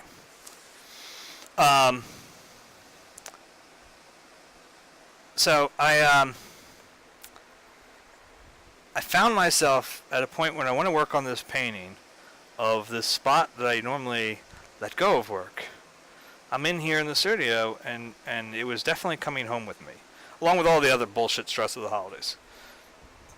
So I was having a lot of trouble focusing, like a shit ton of work focusing. Oh, and one other thing I should say before I forget. The reason because I was thinking about Yahoo. Now it's not on anymore, so that's why it slipped out of my head. Modest's song, "Live Like a Warrior." There's a song that I did today. "Live Like You Want to," yesterday burned, throw it in the fire. That's kind of the mentality I was having. So now when you look at this, there's some bushes off to the sides, and there's this tree. And it all really looked like it was like on fire, like it has that like kind of that. If it was even a show through, I don't even know. Sort of, whatever. All right, look at this one. I don't know. That's a little more like what you guys can see. So I was really trying to make it look like fire when I came to this painting, and the clouds actually helped too, because the way the clouds were looking that day, it was fucking like. Every shit was like, looked like fingers of the flames and shit. It was fucking great. So I thought, this is going to be a great painting for me. This is really going to work in my style. It's going to work fucking great. Yeah, this is just what I want to do. And then, like I said, I start working on it that December, and I couldn't concentrate on it. Could not focus on it. Worth a fucking damn. I got to the sky pretty easily, but when it came down to the tree and the hill, I was nowhere focused. I couldn't even, like, as slow as this is going, it was slower, believe it or not. So, one of these December mornings, it was like 5th or 6th, I saw an advertisement for the Philadelphia orchestra. And they were advertising how they had the violinist Hilary Hahn as their artist in residence. And I was like, oh, okay. And then I went to work, and it was shitty, and it was garbage. And I came home, tried to work on the painting. And again, now at the time I was in a real big Parliament Funkadelic kick. I mean, I was listening to them like every night, and they weren't helping. And so I said, okay, my old favorite band from the 90s, Nirvana, put them on. They weren't helping. Could not focus.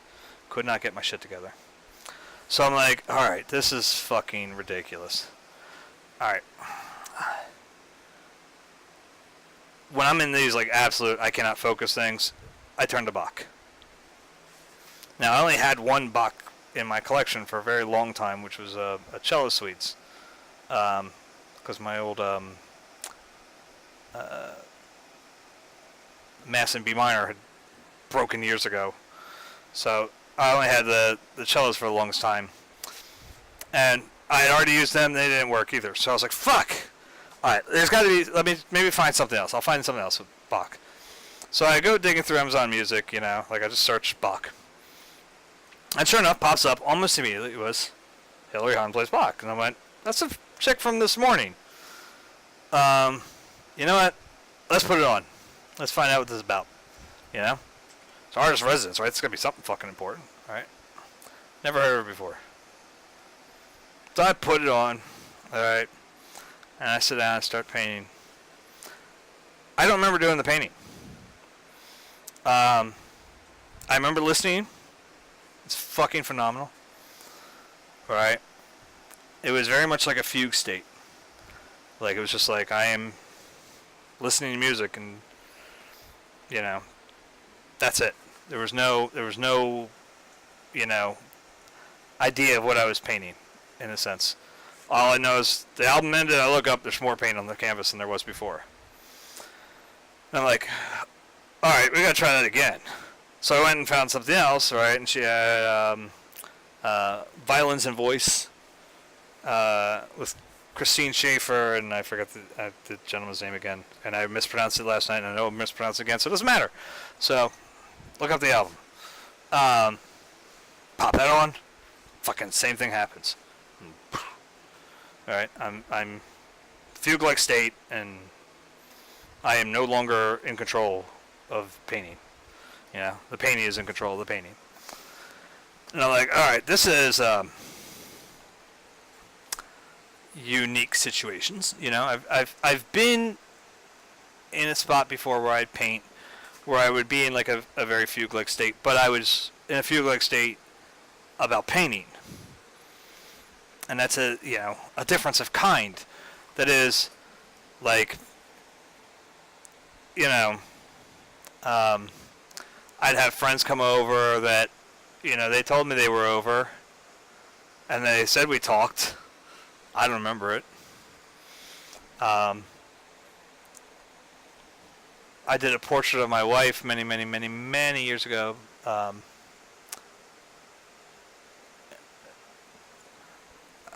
Were we dating still? Might have been after we got engaged, but not before we moved. It was before we moved in together. Cause I don't remember exactly. I think we were still dating. I think I was about to ask her to marry me. But anyway, I was working on this painting, and I spent 48 hours where I didn't sleep, I didn't eat. The only reason I know that I drank things was because there were a shit ton of Pepsi bottles like all over the floor when I came out of it. And I obviously must have pissed to offset the Pepsis that were drank. And I know I smoked. And the only reason I smoked is because smoking at the time was part of the, so we must not have been engaged yet, now that I think about it, because we didn't get engaged till after I quit smoking. So I remember I remember smoking, because I remember thinking about the painting while I was smoking.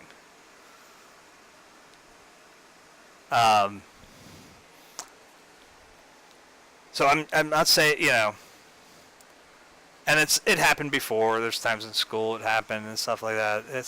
It's something I've been used to before, when it would be in a fugue-like state and know about painting, and everything else around the world has been dead to me. This was something different. And so I kept doing it, and I listened pretty much exclusively to Hilary Hahn Plays Bach, Violins and Voice. I'd done her 27 Pieces, or in 27 Pieces album a few times. What else?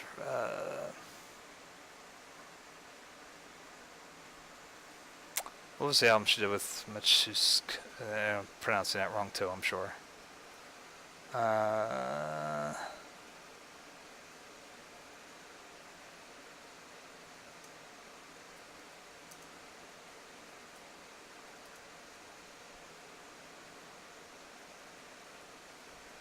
I'll have to look up the album.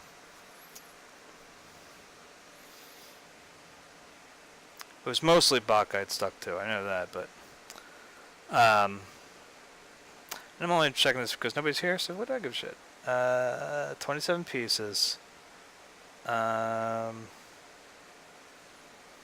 the violin concertos. I did that one too. La la la la la la la la la la la. Bum bum bum bum bum bum. Silfra, that's the other one. I listened to that one too. Stuck mostly with the buck, but the like I said, every time I did it, I had no memory of the paint, like doing the painting. I mean, like I said, I knew what I was going for every night. I knew what I was getting when I was done, but in between, nothing. So that painting ended up being very weird to me. Like it just sort of mentally I cut off from it. Tomorrow that be held to band. The people listen attentively. I mean about future calamity. I used to think the idea was obsolete until I heard the old man tamping his feet. Bum bum bum bum bum. So I was sitting here with it for the longest time. It was in the studio, and I was just like, I refer to it that it was my telltale heart. Like it just sat here. You know, and I was hidden behind some other painting sometimes, and it was like sitting there going like, "You didn't paint me," and I'm like, "What?" It's, "You didn't paint me." I'm like, "Speak up," no, you know. But like, shitty joke. But like, it seriously was like sitting here for a while, and I was like, "Dude, you know, like I don't know, I feel like I should be the master of my own brushstroke, if in a sense. Like, I don't think I should be the one who like." Like I should have just been a vessel, sort of, you know, so to speak. Like, so I'm sitting there with this fucking painting here, and I was like, God damn it, man. I was like, I gotta get rid of this fucking thing. It's not mine to sell. Like, my brain was just like, you can't sell it. You didn't do it. Like, it's not, you know, like, you weren't running it. You weren't running the game. Like, you know, like, so I ended up just literally, I wrote a letter and boxed the fucking thing up. Like, yeah, I put like some plywood to make sure it got there okay or whatever and shit. And sent it out via FedEx and just sent it to her reps in New York. I was like, I wrote a letter to, you know, addressed to her. I'm sure the reps read it and just tossed the fucking painting, I'm sure. But I was just like, look, I can't keep this thing anymore. It's like, in my mind, I'm returning it to a person who has no idea they had anything to do with it. But this is yours. It's not mine. Do with it what you want. I don't care. Like, I just need it out of my fucking house. It's like, I can't, like, I said, don't worry, I won't send it anymore. You know, like, if it happens again, hopefully it won't. But if it does, I'll just burn it myself. Just get rid of it.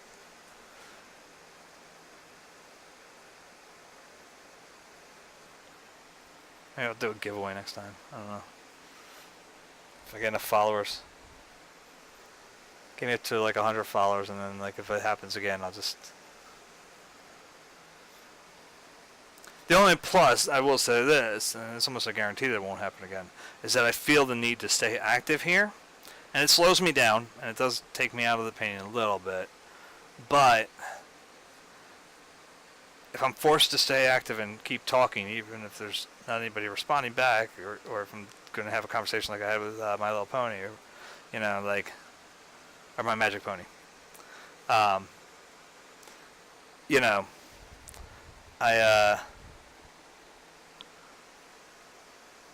I'm forced to stay a little more mentally aware, so it should keep it from entering that state again.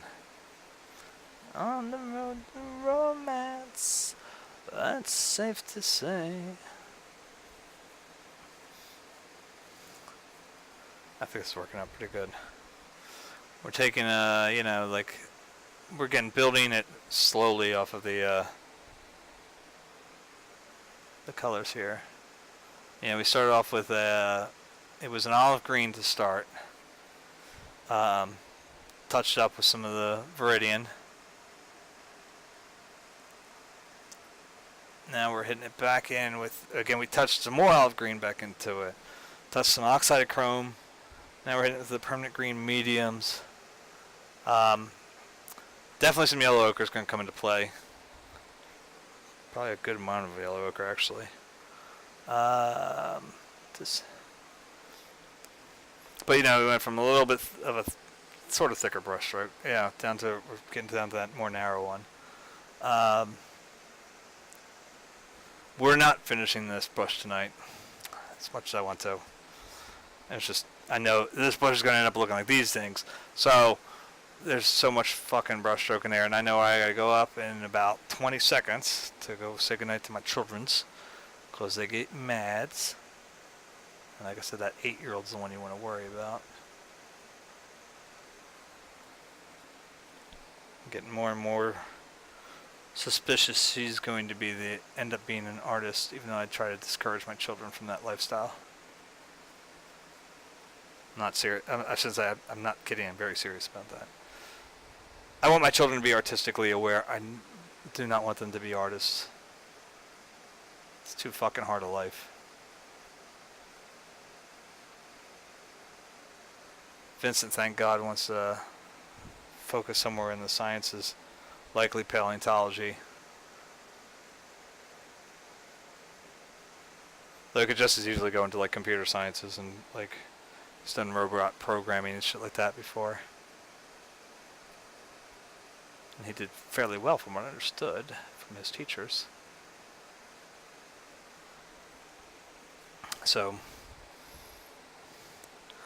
and Alexis is looking to be a teacher. So, hopefully at least those two. But Sophia anymore, she's got a talent, unfortunately.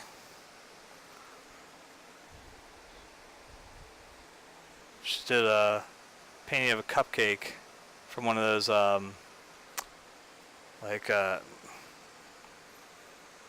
paint by, I don't want to call them paint by numbers, but painting with a twist, those things.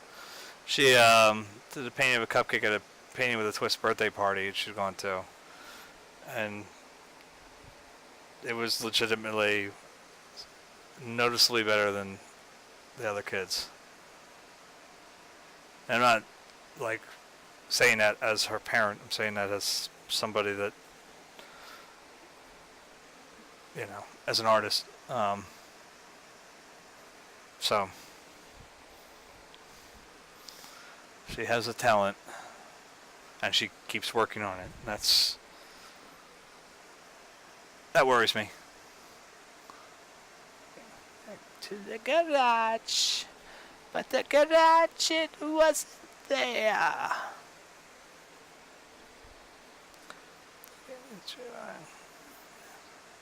In his hair, wear a paper bag like an oxygen mask until you find some sushi.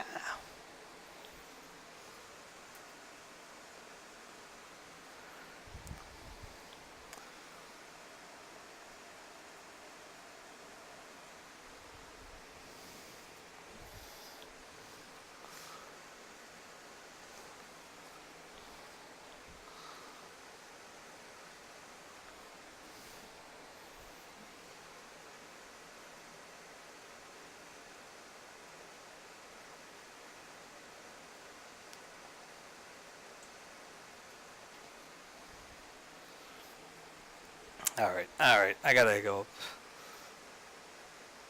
This is going well and I don't want to leave. I wish these kids would grow up and move out, and that's why I don't have to worry about going upstairs and giving kisses.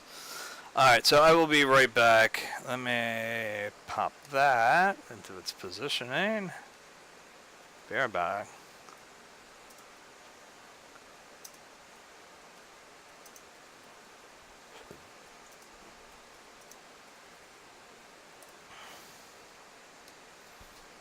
See you in a few moments. Gotta wash my hands first.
lose everybody? Everybody still here? Can you hear me? Bam, bam, bam, bam, bam, bam, bam.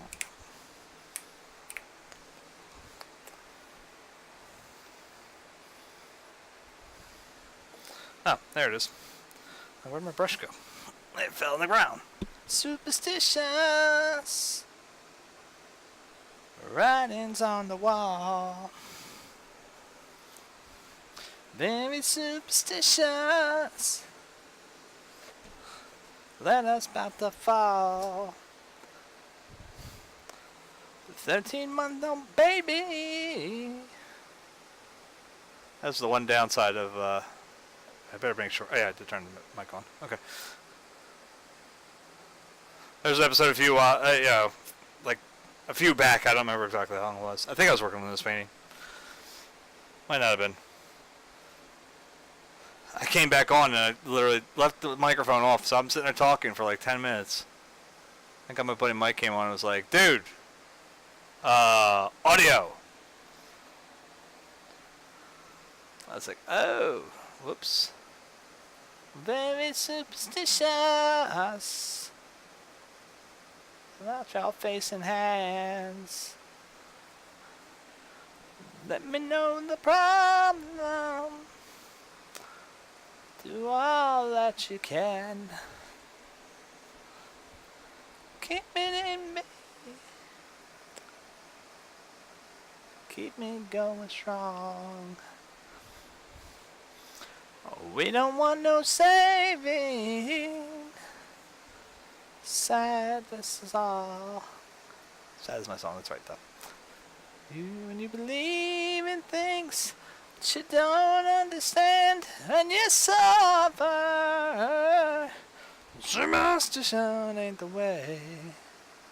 Hey, hey. Uh-huh.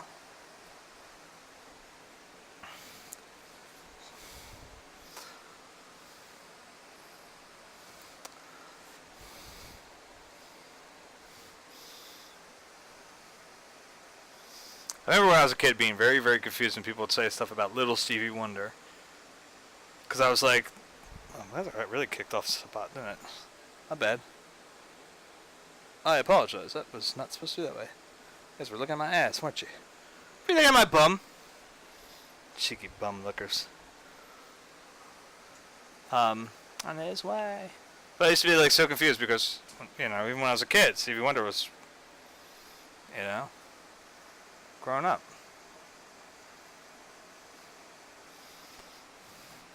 There's that weird element when you're a child that, you know, you literally can't ever imagine that grown-ups were like children at one point, you know? Even when they show you pictures, it's like, it's not really you.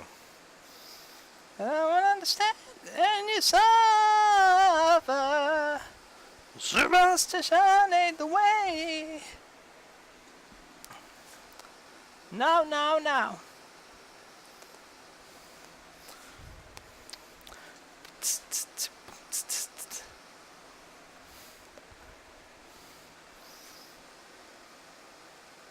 As I said, I know I'm not finishing this. This is pretty much a exercise in futility at this point. But we'll do what we can and we'll...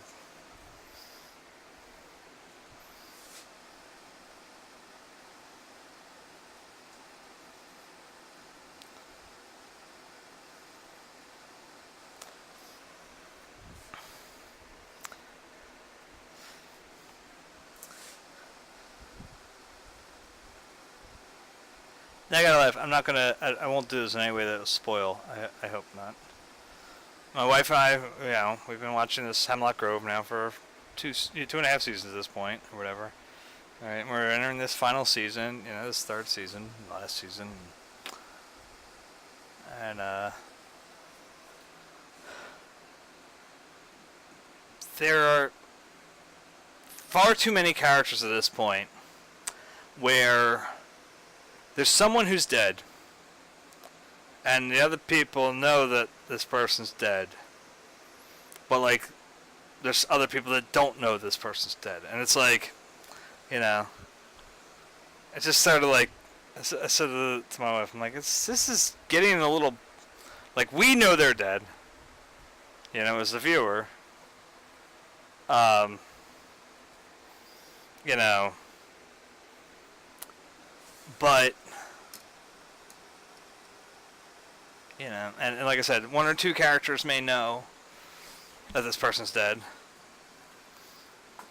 maybe even more, and then, meanwhile, like, you're sitting there like, this other person who is missing, lamenting them is, you're just want to yell, they dead, bitch! Like, yeah.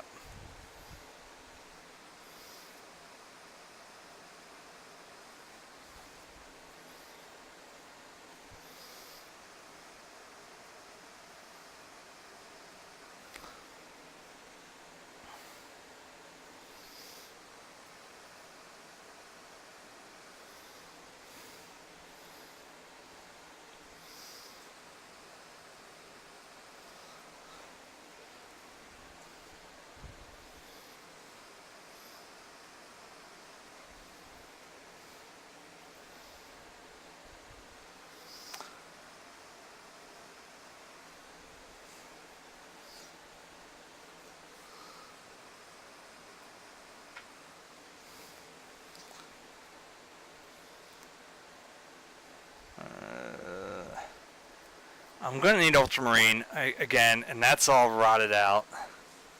But I don't want to use it yet. Because if I touch it now, like, I'm not going to be able to use it for very long. It's almost bedtime. You guys are staying up way too late. You're going to be cranky in the morning.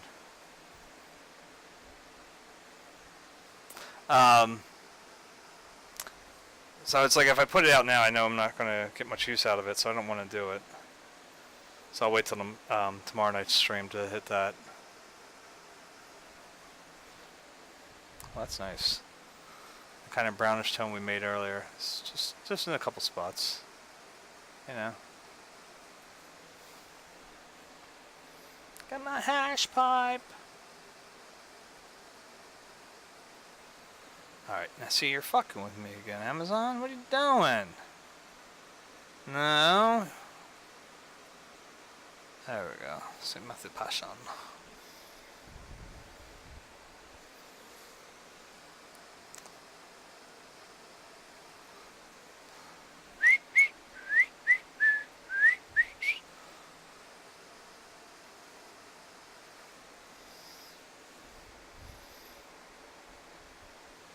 I guess this is a bit of a hint, though. I guess if you ever want potentially free shit from me, free artwork, just write music for me that you know will get me into a fugue state. That's all you gotta do.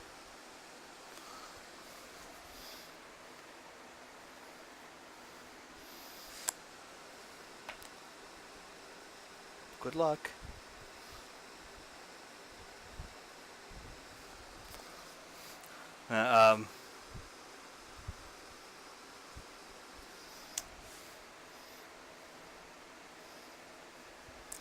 It's so funny though. Like, yeah, like I said, you know, in my head, we're watching this stuff, and you know, one character's missing another character, and like I said, and I know they're dead, you know, and my wife knows they're dead, and all this stuff, and in my head, I very much turn into like the old stereotype of the Billy Crystal did a bit about, you know, like a predominantly like black movie theater audience, or whatever, that were watching Jaws, and you know, bitch, get out of the water, you know, something like that, right? You know, I think it was Billy Crystal years and years ago.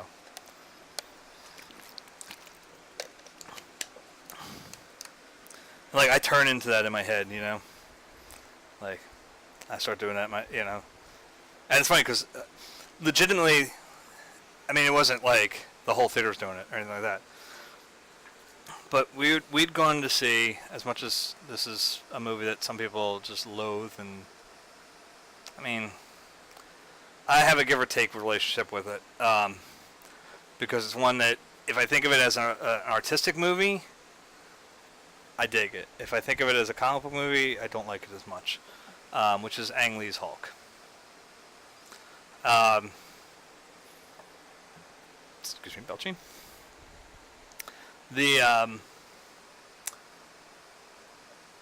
Yeah, Ang Lee definitely seemed to be wanting to make a higher level comic book movie or something like that, and I don't think he succeeded in either way, but I like it a little more if I think of it as an artsy film.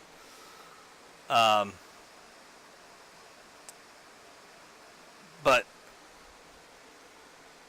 there was a black woman sitting next to me that most certainly tried to fulfill that stereotype, it seemed. Because when the dogs came, like the crazy, like hulked out dogs or whatever, literally grabbed my arm, screaming, like, "Oh shit, you see that?" Kind of thing. It was half entertaining and like half completely annoying. Like I could not. I'm the guy that my ideal movie viewing situation involves literally nobody in the goddamn theater. My wife and I went to see one of the Hunger Games movies. I don't remember which one it was, but we had bought our tickets ahead of time, so we had it reserved kind of thing, and a fucking terrible snowstorm came. We left like an hour and a half before the movie to get there, or before we would normally get to be there before the movie, if that makes sense. You always want to be like a half hour early or whatever. We left almost 2 hours ahead of the movie start time. For a drive that is about 15 minutes normally. And we got there with not much time before the movie started. But we were like the only people in the theater. Right up until about when it started. And then these fucking teenagers came in. And they were making noise at first. And I believe I shot a look at them. And they shut the fuck up once the movie started. Because it was one of those, I was going to like, "You owe me." Whatever it was, $20 or whatever it was for the tickets.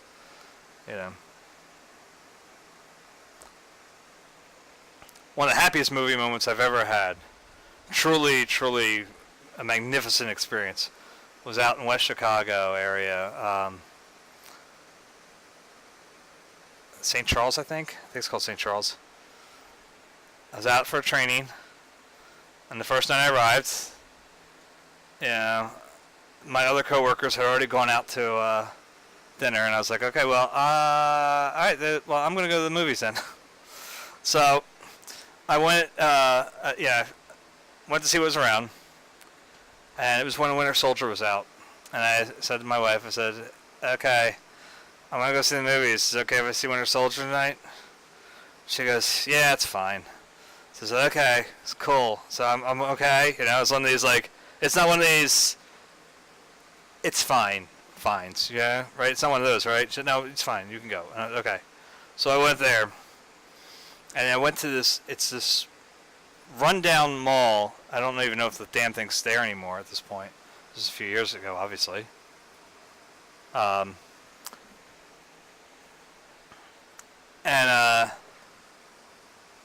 the mall is dead, literally. The mall, there's nothing in the mall except for this movie theater, and I think a recruiting station for the Marines or something like that. That's all that's there. There's nothing else in the mall. The movie theater was phenomenal. It's bright neon, purples and yellows and all sorts of craziness. It's like the old school, movie house theater, kind of thing. Like a big fucking premiere movie type thing. And I was like, fucking A, this is beautiful. Right? Okay, cool.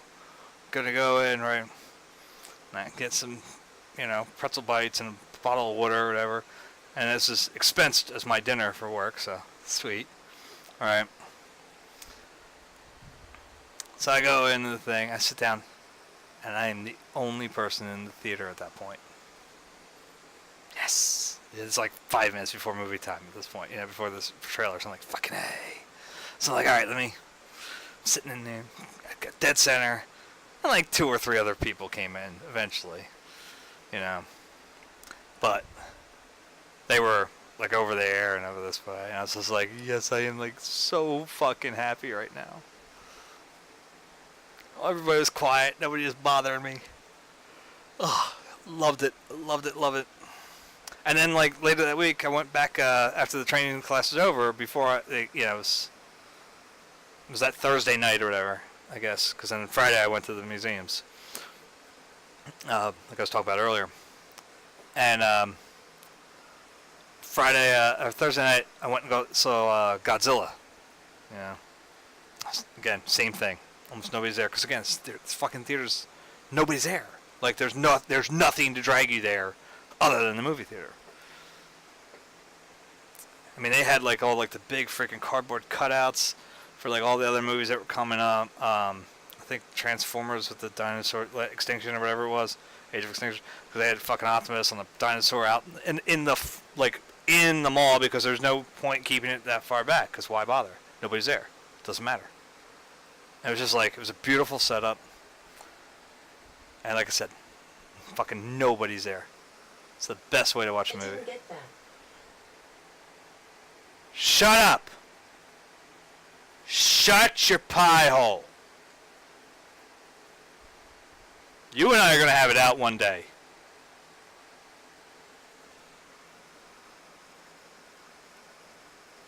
Can someone tell me what I said?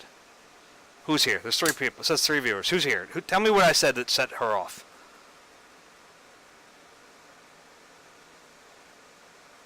Ah. Fantastic voyage. Alright, 10:30. Like I said, and we're not gonna wrap this one up. We're not gonna be able to do it. Alright. What am I gonna want? And then you die still trying to get a piece of that apple pie. Alright, so I think what I want to do, I'll need some of the yellowish green like right in here. Need to actually add a little more like viridian into this area here. Just give it like some more olive green. I want to like pale out like an olive green, like really make it pale. Like give it like a. I'm thinking that would make a nice color. We'll see. So that's gonna be all tomorrow night. We'll get that done. And then start on the grass tomorrow night.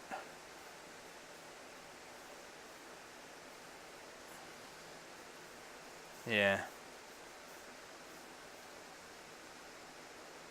We'll see if we can't figure out something to do a little faster with the grass. Because if I try to paint it with this, it'll take days. I might be able to use that other brush we used to put the baselines of this one down. But if I tilt it, it'll take it as a more narrow brush. It wouldn't work here, but I think it might work on the grass. We'll see. Remember, I got a bonus day Friday. I got to remember that I have this bonus day Friday to work with. So if we could, and I expect to have 3.5 to 4 hours on Friday in painting time. That's a given. It's got to be at least that much.